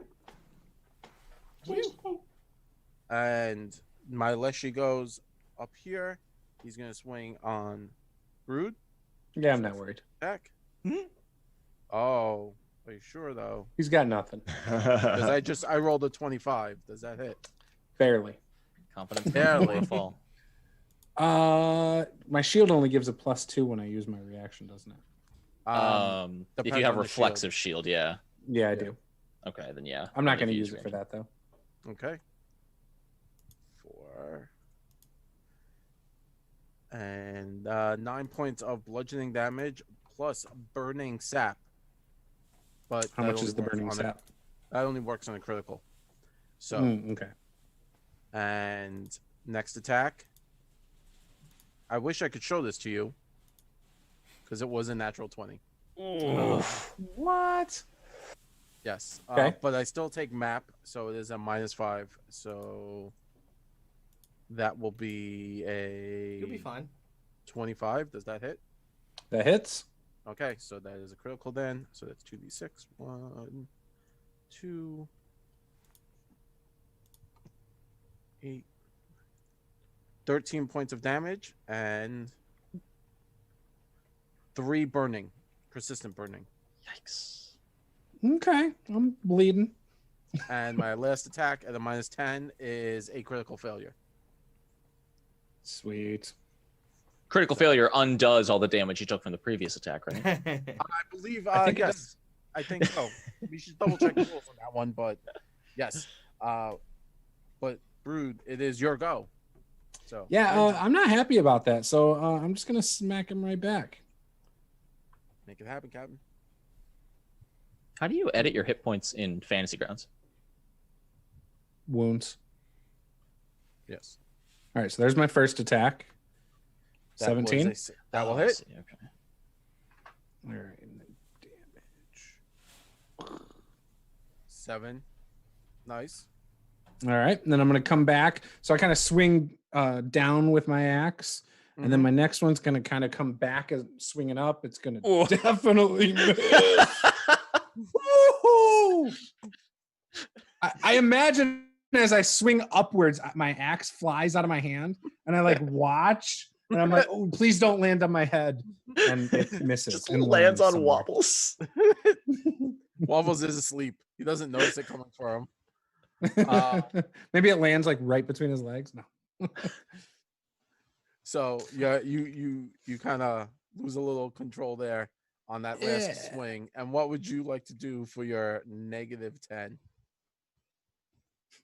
I'm not gonna attack. I think I'm just gonna raise my shield. Awesome. Don't forget you could also use skills. So like intimidation or any of those skills like that, which you are trained in. You can try to intimidate. Yeah, I'll keep that shield up. But yeah, now that I'm thinking about that, maybe next time. I like that. Yep, you could always demoralize. It's not terrible, and it's a good option to do with your last one. But Next time. and for sure. no problem. These guys go. They're angry. They're on Hello. fire, and All I did was dance. they hate dance. It makes them angrier. I'm in the wrong Especially- place. Especially interpretive dance. How dangerously specific. It's my kryptonite too. I get it. I hate it as well. So don't worry. This guy's just gonna swing with its claws Bring it on. at you, Monty. Yeah, I said that too. It didn't work out very well. So does a 19 hit? Ooh, it does not get that AC of 20 thanks to my mage armor. Let's go. Oh, all right. So that's the first swing. Second swing, it's gonna swing on Selly because she's right next to him. Oh, okay. Cool. I'm fine with that as long as it's not. As long as Selly it's not you, like it's all good. Hey, don't hurt the merchandise. does a 16 hit you? Sure doesn't. Nice. And my third attack, you know what? It's going to throw a piece of rotten fruit at Wobbles. No, at Bubbles. Sorry, Wobbles and Bubbles. Guys. We did it on Bubbles. purpose to confuse you. I know. It does a 15 hit. No, it does not. Nice. Oh. So this last one goes. It's still on fire, and it's upset. It's gonna claw out at Selly. Selly does a 19 hit. Ooh, that I believe does. Yes. You take 8 points of slashing damage. Oh, it's fine. It's fine. Don't worry about it. Next one is going to throw a attack at Monty. Does an 18 does not hit, correct? Sure doesn't. So lucky. And it's going to throw a piece of fruit at Bubbles. Bubbles, the fruit flies high and misses. And the last one is actually going to move 5, 10. Oh, not halfway. And it's going to throw a piece of fruit at Sheldon. Oh, and it hits. It's a critical hit. 2, 6. Guys, the NPC is gonna die. 5, 11 points of damage. That's to her. okay. She is looking That's rough. fine. She'll die. We'll loot her body and we'll leave. Mission accomplished. Mission accomplished, guys. You know, we can get that bag back. We had the bag. Ooh, that's true. We can finally see what's actually in it. I mean, we got to get the letter with the mission statement from Wobble so we can get the hoof and ink and stamp it like it's complete. Bubbles. I don't know what happened while I was gone, but there's a lot of talk about basket weaving. And like, so I'm just gonna imagine and interpret what happened there. Okay, continue on. Basket weaving? What are you talking about? I don't know. I am going I to throw a another alchemist fire at this one right here. And right here, the one I'm spinning. Yep. The sad one. And that's probably not going to be great. What was my, I'm sorry, I got to write it down. What is my bonus on these again? So it's my proficiency, which is... Wait, didn't I go before Bubbles last time? Oh, Monty. Sorry, Monty goes. I apologize. Oh, okay. Nope, Sorry. Okay, so looking at these three, especially since it's doing nothing, I'm not going to continue my bless. So my bless is going to wear away. I am going to sort of continue simultaneously dodging and weaving as a dance, which I can do it. It's a cantrip, so I can just do Inspire Courage again. So anyone within 60 feet, once again, gets that +1 to attack rolls, damage rolls, and everything. And then I'm sort of going to, with a very large flourish, sort of spin in place. And just because I love one-liners, just sort of start speaking, look, if you're not going to groove to the same tune as us, then I think it's time to leave the stage. And I'd like to cast Soundburst. I believe a 10-foot circle right here would hit. Not there. Wait, yes? Mm-hmm. No, it wouldn't hit him. That's fine. I can hit myself with it. So I have to target it right below the mushroom to the right of the Leshy. Yes. And it'll hit the mushroom, the 2 mushrooms, the Leshy, and myself. But that's okay. So everything is going to need to make a Fortitude save, DC 20, including myself. 1. Fail. Got a 4. I failed too. I got a 19. Fortitude save on this guy. Oh man, they don't have a good fortitude. They just hobbled together monsters. 19. That's a fail, and a 1. So that's a critical fail. Ooh, critical fail. Nice. Guys, just remember Monty as he was. Kind of annoying, but endearing. Everything. Everything that failed takes 16 damage. The one that critically failed takes 32. Okay. Ow. That guy deletes. That guy explodes.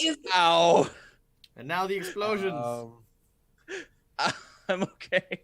So Is Monty doing okay? Like, I'm okay. It's fine. Actually, I can't hear you. I'm deafened for a round. yeah. So Did we're those two here survive? now. 16. They weren't hit.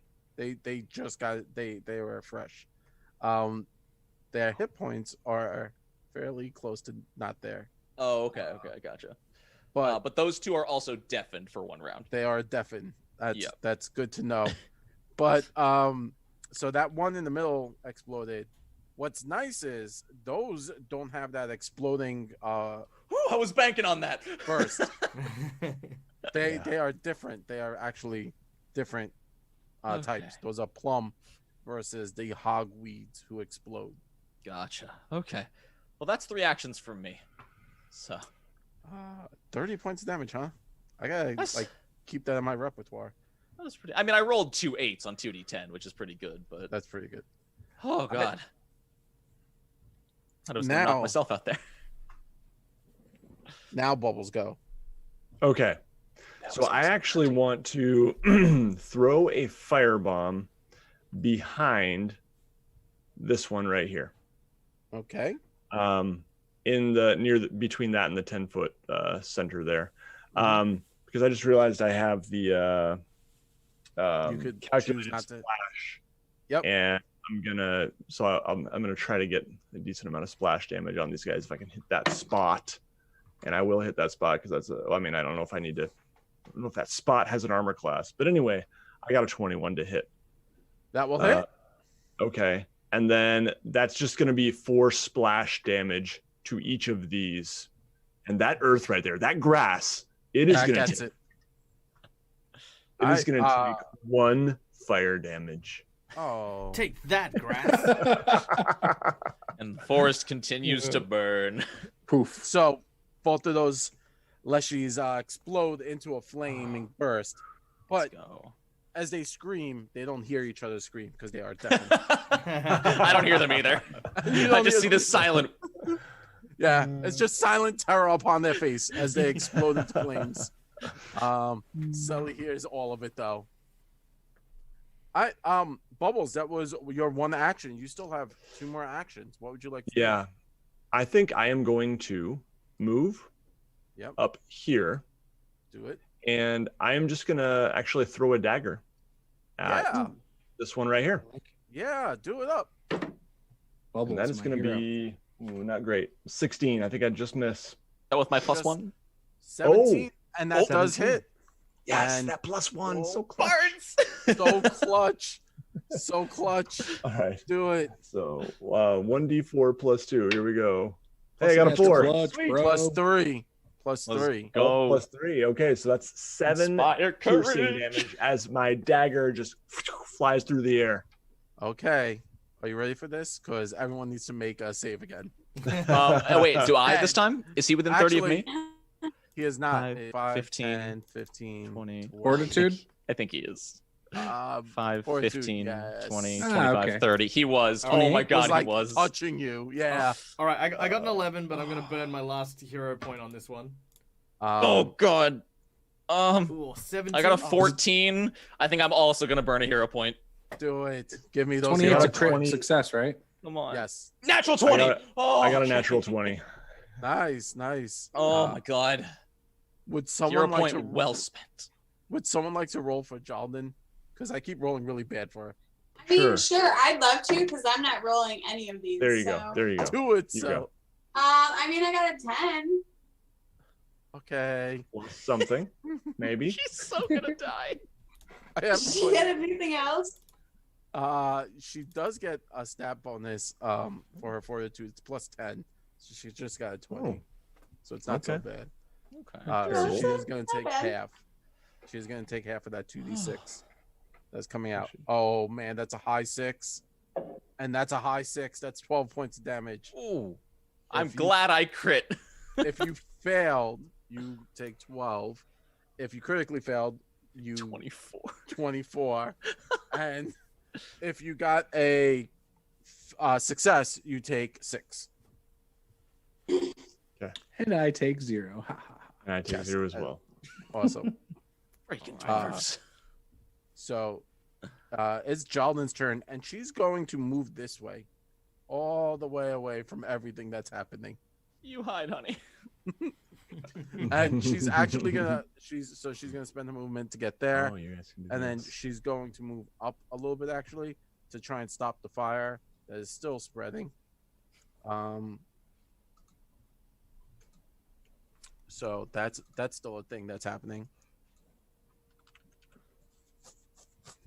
So I'm running out of proper tokens, so we now have to deal with this. Limited tokens? Oh, you only have a certain number of tokens? No, No. I don't want to keep repeating the same kind of tokens, so people okay. are confused as to where the fire is coming from. Gotcha. So it's spreading from this point, but it spreads. The ones here. with no background, yeah. Yeah. So the next one's just going to be a fire giant token, which is going to be fun.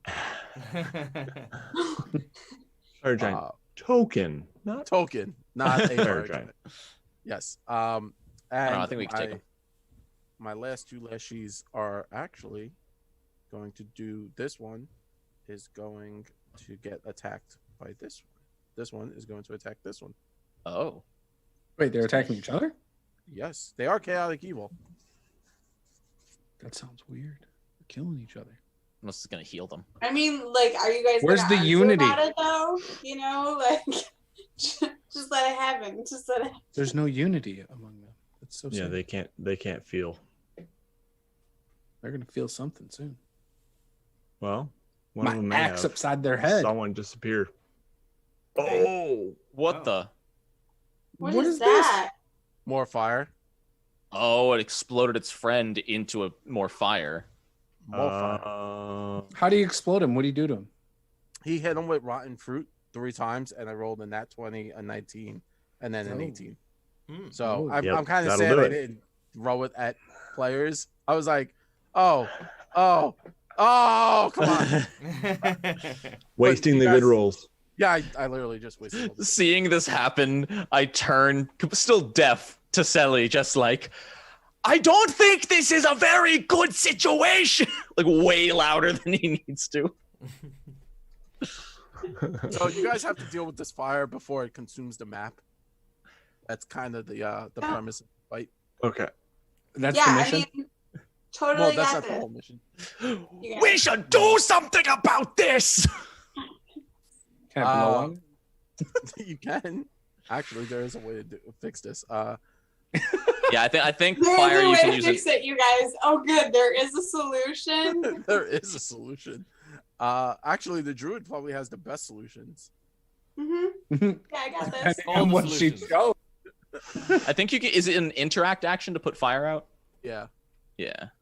Oh, okay. Oh, I mean, like, I guess we could do it that way too. That's sort of less cool, but that's fine. Yeah. Whose turn is it? Wobble's turn.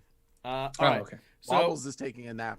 so Wobbles, while he's taking a nap, all of a sudden, almost like a spider, you see him sort of skitter around the floor. I actually have the feat called Skitter, which means I actually I move half my move speed while prone. Hell yeah. So I'm going to do this, and then, well, during the move, I'm going to kind of tumble and roll back to my feet. So it's going to be 5, 10, 15, or 20, either or, it doesn't really matter. And as he sort of tumbles up, he looks at this, keep moving? he looks at this Leshy and Yes. grabs hold of its shoulders and goes, "Is this the carriage to Riddleport?" And then tries to toss him in the fire. Oh. Okay. Yeah. Make a push. So that's an athletics. Yeah, it's athletics versus the Leshy's athletics or acrobatics DC. Yes. That is a 23. These things are not athletics at all, as that they have. So the one thing that they don't have is a +2, and they're not trained. So that is a 12. That is a critical success. Thank so you. You can push him any direction you want. Fush. There you go. Well, actually, Right. could I push him into? Oh, hang on, I didn't want that fire. I wanted you. Oh God. Could I push him into the fire, where the fire giant is? Can I like reposition him? Yeah, I'll make it a hip toss. I'll be like, huh, into that one. There you go. Yes. Huh. Nice work. Dope. All right, so it's in the fire. Fire bad, as we've all learned. So I'm kind of also. I mean, if I'm stretching here, maybe like as I sort of hip throw him, I'm trying to use him like a blanket to like put out that fire.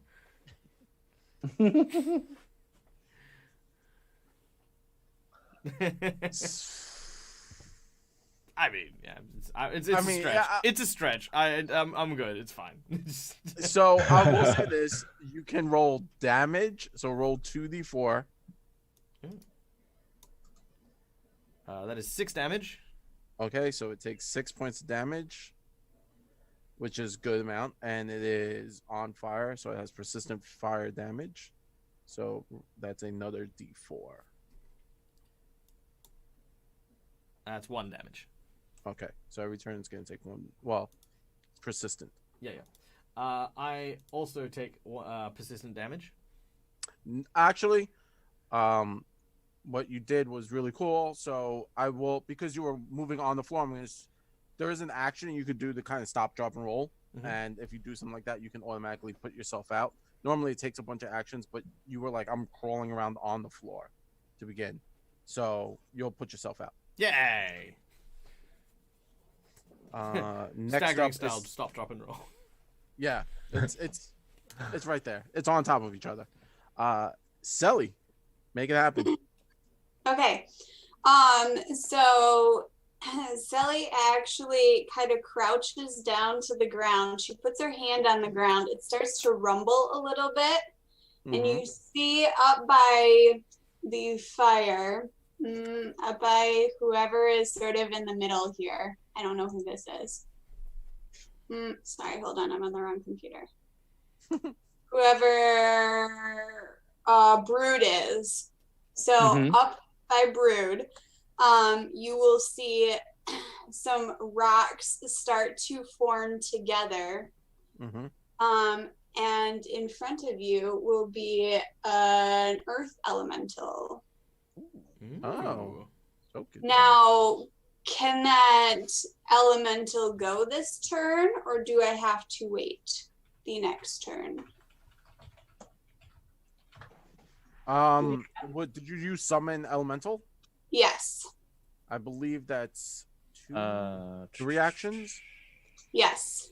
Yeah. So it has to wait to have its the next turn. The next turn, because it works similar to your pets.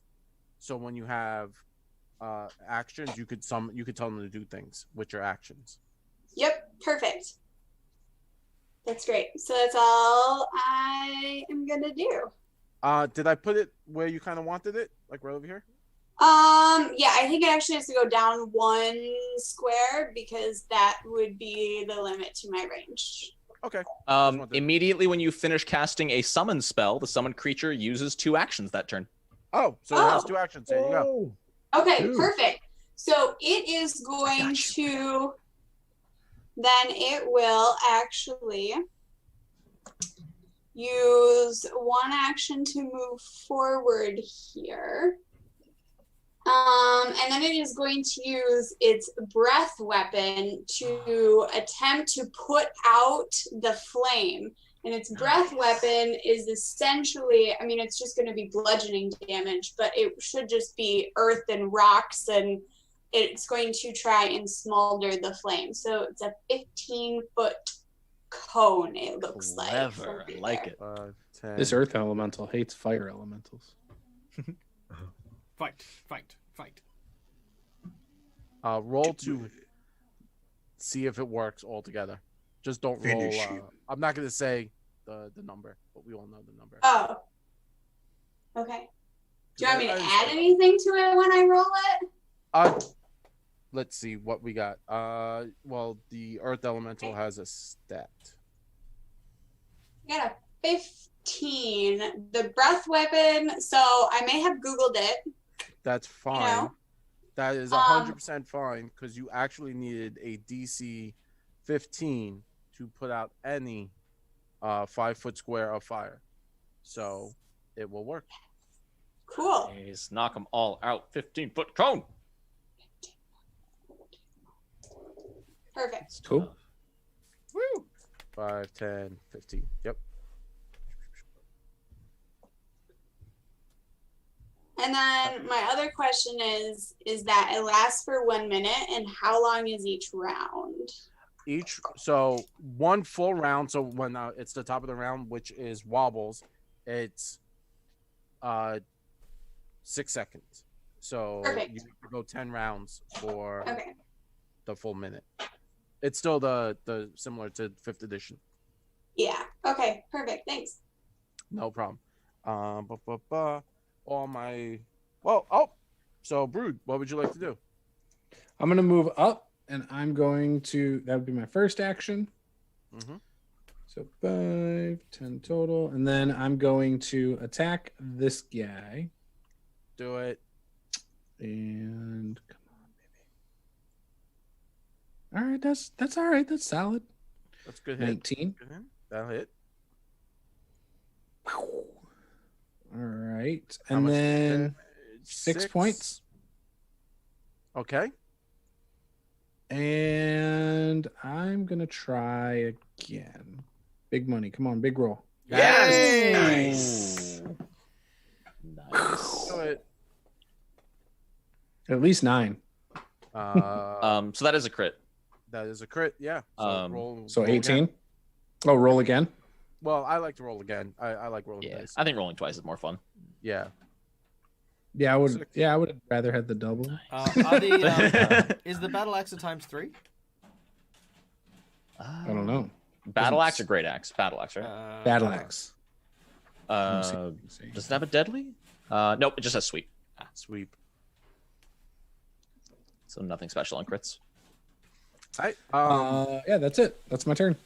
Sweet. Cool. It dies. Yeah, it does. And wobbles. Please give me reflex saves. Why? All right. Fire burn. 18. What? 18 passes. Yes. Wobble dodge. That was it. That was the wobble dodge. 5. Brood, give me a reflex save. Oh God. Uh-oh. No, the answer is no.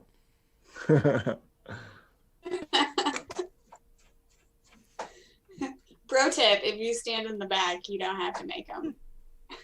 I don't know. I had to make quite a few saving throws this Yeah, fight. true. 23 We're was just barely in range of everything. 23 passes. So everyone passed. So no one critically failed. So everyone takes the half of 5 points of damage. And there's now more fire. So we are technically out of combat since there are no more enemies. There's just continual fire. Mhm. So I'm assuming we could figure out how to put these fire out. Go, with elemental, our go. actions. Yeah. Elemental- My earth elemental will continue to smolder the fire. Yeah, No. I mean the earth elemental, and if anyone has anything like hydraulic push or any water, I was gonna use telekinetic projectiles to start throwing rocks. It's a Rocks, cantrip, so I can just start piling rocks onto the fire. Wobble Yeah, starts we could- pouring sake on it. No, Wobbles, it's 100 proof. Don't waste it. Beer Wobble would starts work. to win. Not that. Wobbles wins actually by pouring more sake. That's it. Hey. Yes. That's the trick. I've More blessed fire. the flames. Down in so Africa. that was combat, and we're out of combat. Everyone gets a hero point for Oh. amazing, awesome combat. Yeah. That was fun. Yay. Yeah, that was. I am super awesome. sorry. We all decided to play 4th level. I was a little surprised when I'm like, wow, we have a few first timers in here. Yeah. Fourth level. That's a bold move, Cotton. See if it pays I off. like it. Go for it. There's I so love much that. to this system, even at first level. It can be a Yeah. lot. Oh yeah. No, when I Yeah. was playing first level in my Pathfinder Society game, I was doing way more than my 5th level D&D character would do. Yeah. The comparison I always make is that like a first level 2E character is like a third level 5E character. Yes. Because you already have Oh, like your yeah, archetype and your like subclass and stuff. Yeah, Oh yeah. I like it though. I like the I do. 3 action economy. Love it. Yeah, that's cool. I feel 3 action is the only way to go from Yeah. now on in any system. I really Yeah. hope it not necessarily becomes the new norm, but I would love to see another system then evolve on it further. Yes. Well, Um, speaking from the old man perspective, as someone who likes Pathfinder First Edition, if you pick up a copy of Pathfinder Unchained, there are alternate rules for playing Pathfinder First Edition with 3-action economy. Oh, neat. I didn't know that. Yes, they're tucked away. Actually, a lot of the precursor rules that came about in 2nd edition, all of them you'll find in like Pathfinder Unchained. It's a nice little book. And when did that come out? Oh, ages ago. Unchained years ago. Okay. Like 1st edition didn't like it had so much, right? That's where you get the Blood Rager, the investigator with the APG. It had so much, and I loved it. And I really thought it was an amazing system. Obviously, coming from 3.5. It was 2015, by the way. 2015. Oh, okay. Wow. Yeah. Yeah, like about 5 years ago now. Nice. Yeah, 'cause I still play 3.5 today. Yeah, I mean, I do too. Oh, do you? I do, yeah. Every Thursday, me and my friends have a group. So my house game, like not the ones that I run online, but my house game is 3.5 Pathfinder hybrid. Yeah. Ooh, okay, yeah. 'Cause, We play a pretty homebrewed 3.5. Yeah. It's an easy system to just say like, no, this way. only because me and all my players, we love prestige classes, and yeah. Well, that's one thing I love about the 42 new archetypes in the APG. Some of them are basically prestige classes, and you can take them so early on and customize your character. And you got some fancier ones like the Shadow Dancer or the Dragon Disciple, which literally was a prestige class. Yeah. So. And I'm a little sad. I'm not gonna lie. I'm hurt. Cavalier was my favorite class from 1st edition Pathfinder. I'm sure it'll find its way in at some point. It's an archetype in yeah, the that's right. It is. Yeah. So I'm a little hurt.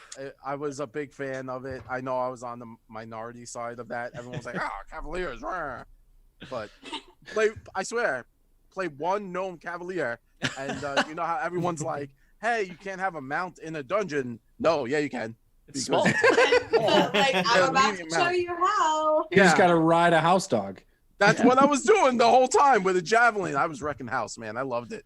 You gotta find a way to play it so that another player can be your mount. So like you're riding like a catfolk. There was Yes. Yeah, I didn't know if she would kill me, Magus, but I thought about flipping on the Jaspers. Centaur at one point. Yeah, That's true. We have to wait a year for Secrets of Magic, though. Boys. Hey, we get a play test next month. Yes. Yeah, with that's the true. Magus That is coming and out. Summoner, right? Yeah, I'm curious how they're gonna do Summoner because like the Summon Elemental and Summon Animal stuff, they're already. I reckon what it'll be more along the lines of being able to give commands as like you can command Actions. multiple things rather than just one thing. Yeah, at a time. maybe similar to the Beastmaster archetype. Yeah. You can have 3 with that, right? Beastmaster, you can have up to 4 different animal companions, only a maximum of 2 active, and that's at level 16 or 18, I think. Yeah, it's a high level thing. Yeah, but it's really cool. I will say this. I hope everyone had fun. We're just going to call it tonight. The adventure continues only because it is 12 in the morning here in New York and for a few of us. And some Juice and Paula, they have... We'll be up in a couple hours. Yeah, they're turning. Paula's turning into a pumpkin. She's a good sport right now. But thank you very much for being out with us. And thanks for watching, guys. Thank you for running this. This was a blast, man. Yeah, this was fun. I had so much fun. I know combat gets a little sloggy with all the actions, right? Actions. Sure. For me, the hardest part is definitely the bonuses, what stacks and what doesn't. Circumstance, status, and item can get a little muddy sometimes. I mean, look, I'm going to be that guy, and I'm going to say I love the combat system, but even with the 3-action economy, one thing that has always kind of concerned me is, playing Pathfinder with, the economy that it currently has can get kind of slow in combat. Having everyone get that extra action, while it's really cool and allows you to do some very dramatic and exciting things, if there's uncertainty, it slows down the game even more by like almost like a third.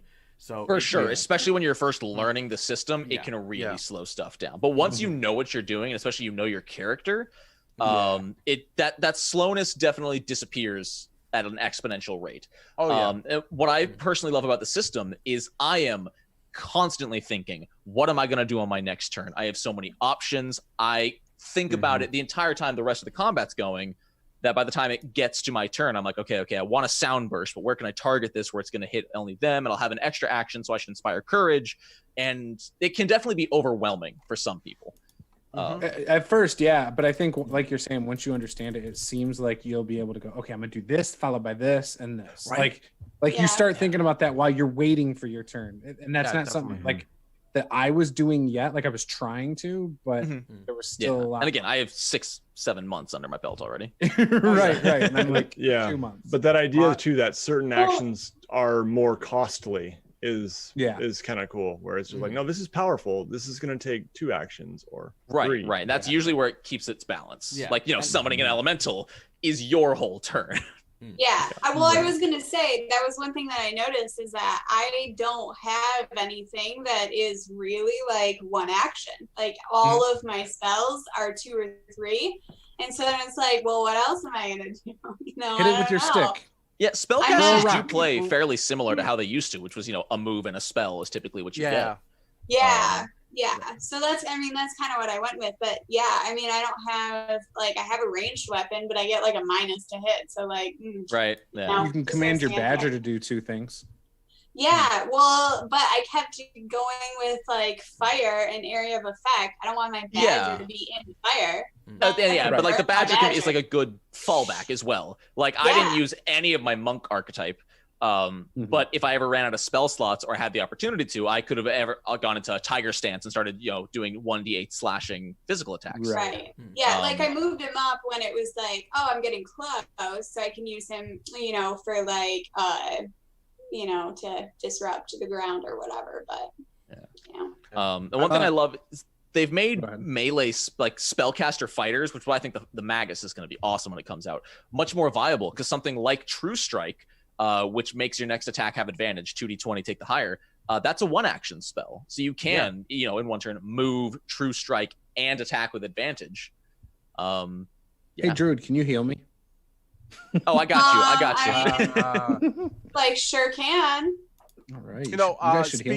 Speaking on the heal topic, I like how you could take medicine now and not even be a cleric and just. And battle medicine is so good. And just start healing teammates. I have my barbarian in my campaign has picked up gloves that let him start healing, and he'll be in combat and turn to the cleric or the ranger and just be like, battle medicine. And they're like, why is the barbarian healing? Because it's Pathfinder 2e, baby. Because it's awesome, and now you don't have to just be a raging monster. You could be, and clerics can be more than just a heal bot. Exactly. So many more options. There's all the new conditions you can inflict. I love Sickened is one of my favorites. It's so detrimental, but especially if it's a magical. Poor Mike had to play the entire session at a -1. It was fun. You know what? And that's the thing. Well, okay, so one thing that some of, at least my fans know about me is I am a max minner. I like to see how messed up my character can be in order to be functional, So having something like being sickened this whole game, it's like, well, you can. There were a couple of situations that really did hinder me. But at the end of the day, I did not feel at any point that I couldn't frontline fight, with one sicken. So what it means is if I sicken a player as a GM, it turns around and it's like, well, no, quit your whining. I know exactly how bad this can get on the worst kind of character, and you are not the worst kind of character with the worst kind of sicken, right? So suck it up and get it done, because that's pretty much what it is. When I did the playtest of Pathfinder 2nd Edition to prove this point, I played a paladin untrained with a brick, and that was all I did. I didn't draw my weapon. I literally hit everything with just a brick. He was a brick smacker. And that was it. That's no wonder you use the shoe. It's kind of like an upgrade of the brick. Yes, but that's Man, Michael, have you looked into the improvised weapon archetype yet from the APG? I have looked into it, but he's like next class. That's the next thing I'm going to be playing. But yeah, it's a good point to know that you don't always need to build characters with the biggest weapon that does the most damage. You don't need to build the things you can. The game is built so that there is this huge variant between the two.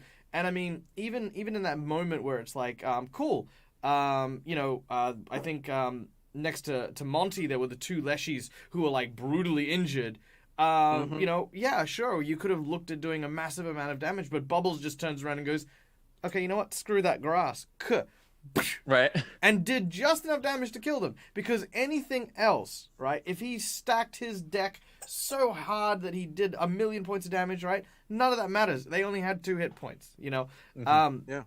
that's the nature of I guess max minning is, you know, knowing where that line is and knowing where you need to be in that threshold. And Pathfinder Second Edition has just such a good feel for that. Yeah, it's so easy as a DM to balance it, especially to your table. You know, if you want to have a big table of min-maxers, you can throw the hardest. Like I've been throwing some slightly higher level enemies at my players in the game I DM. They were level 8, and they fought I think a group of like 2 level 8s, 2 level 9s, and a level 10 enemy, which should have been, you know, like a severe difficulty encounter.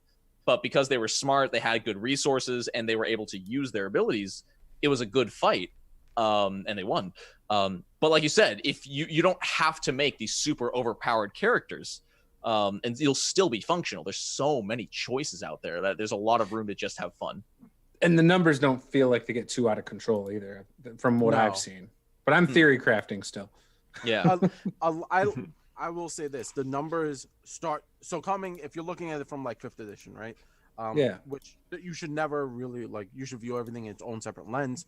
But a lot of people are switching systems or testing new systems. It's fine. So from 5th edition, you'll start to see these like grandiose numbers. Oh yeah. Like, oh yeah. Plus 10, plus 20, plus 15, and you're like, oh man, it's a bit overwhelming the first time you see it. But as you play, as I've been playing for my year, those numbers just become generic and actually start to not be that grandiose at higher levels. Like when I play my 3.5, especially, I'm like, I only get a +4. Yeah, you're like, oh, okay. 3.5, I felt like the numbers got crazy though. Like, especially if someone they can. In our 3.5 campaign, our DM gave us the mistake of giving us a ton of money and saying, buy whatever magic item you want. So I bought a circlet of intellect +4 and an Aeon stone of intellect +2, and now I have a natural +9 to my intelligence. That's ridiculous. Oh, it's disgusting. Your DM loves you guys way too much. We broke his game. We did things he didn't expect us to, and he's like, I don't really have a way out of this. Here's your reward for being creative. We let you do whatever you want. Here's a bunch of money. Do what you want. Well, so I mean, there's a certain point where it's he like, can only blame himself. It that much, you might as well just push the limit, right? Exactly. I mean, and I'm hoping he's I gonna agree throw with some that. tough stuff at us to make up Give for you it. But we here's a did deck get our of money. hands. We did get our hands on the weapon of like Baphomet, the Demon King's weapon, and we just cast minimize on it so we could all carry it back home, and then we sold it, and he's like, well, that's probably worth like 300,000 gold. Jeez. Yeah, but that poor DM. He's I'm pretty sure he's just laying in his bed crying himself to sleep. Listening to the story. So I gotta say thank you very much to everyone. Juice, thank you for having me here and letting me do this. Thanks for the invite, Juice. Yeah, I appreciate it, man. Yeah, no problem. We should definitely finish this. How much is left in this module, real quick? So you guys get to Red Pine, have a conversation with the reanimated druid, and basically the druid's like, there is some crazy stuff, and remember the tree is still out there attacking people. You guys then have to find out what's going on, which can either turn into a combat or role-playing encounter, and then that's again.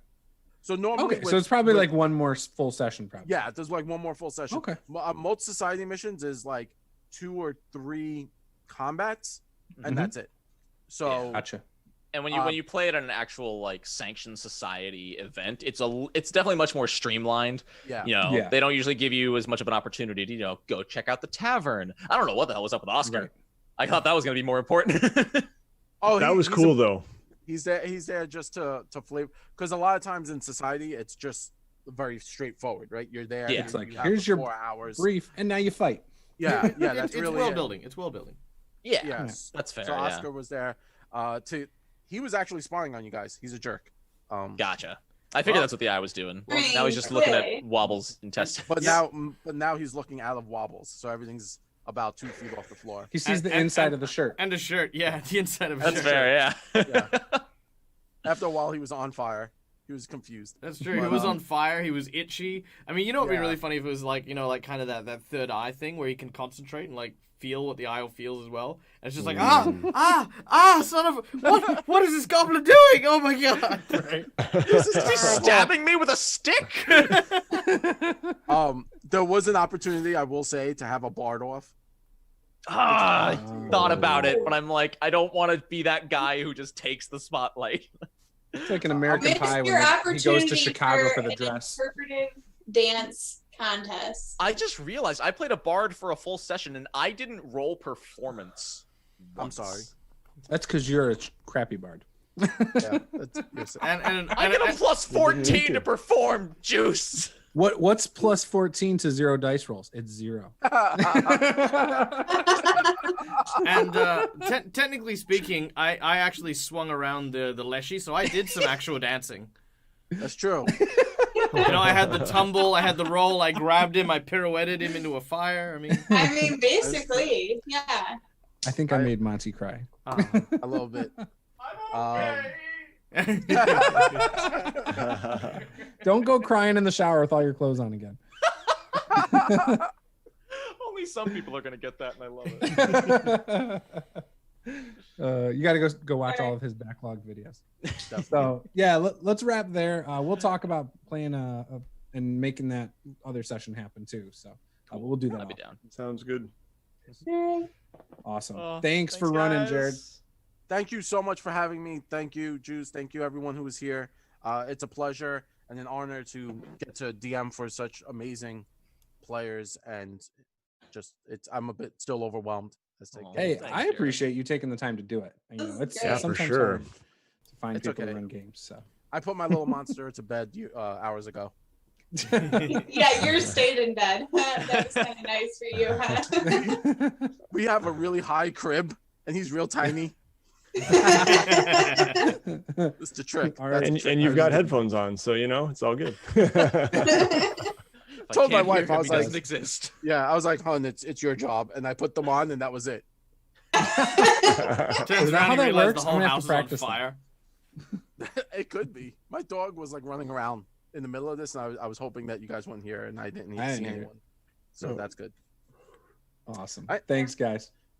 All right. Peace out. Bye, guys. Peace. Bye.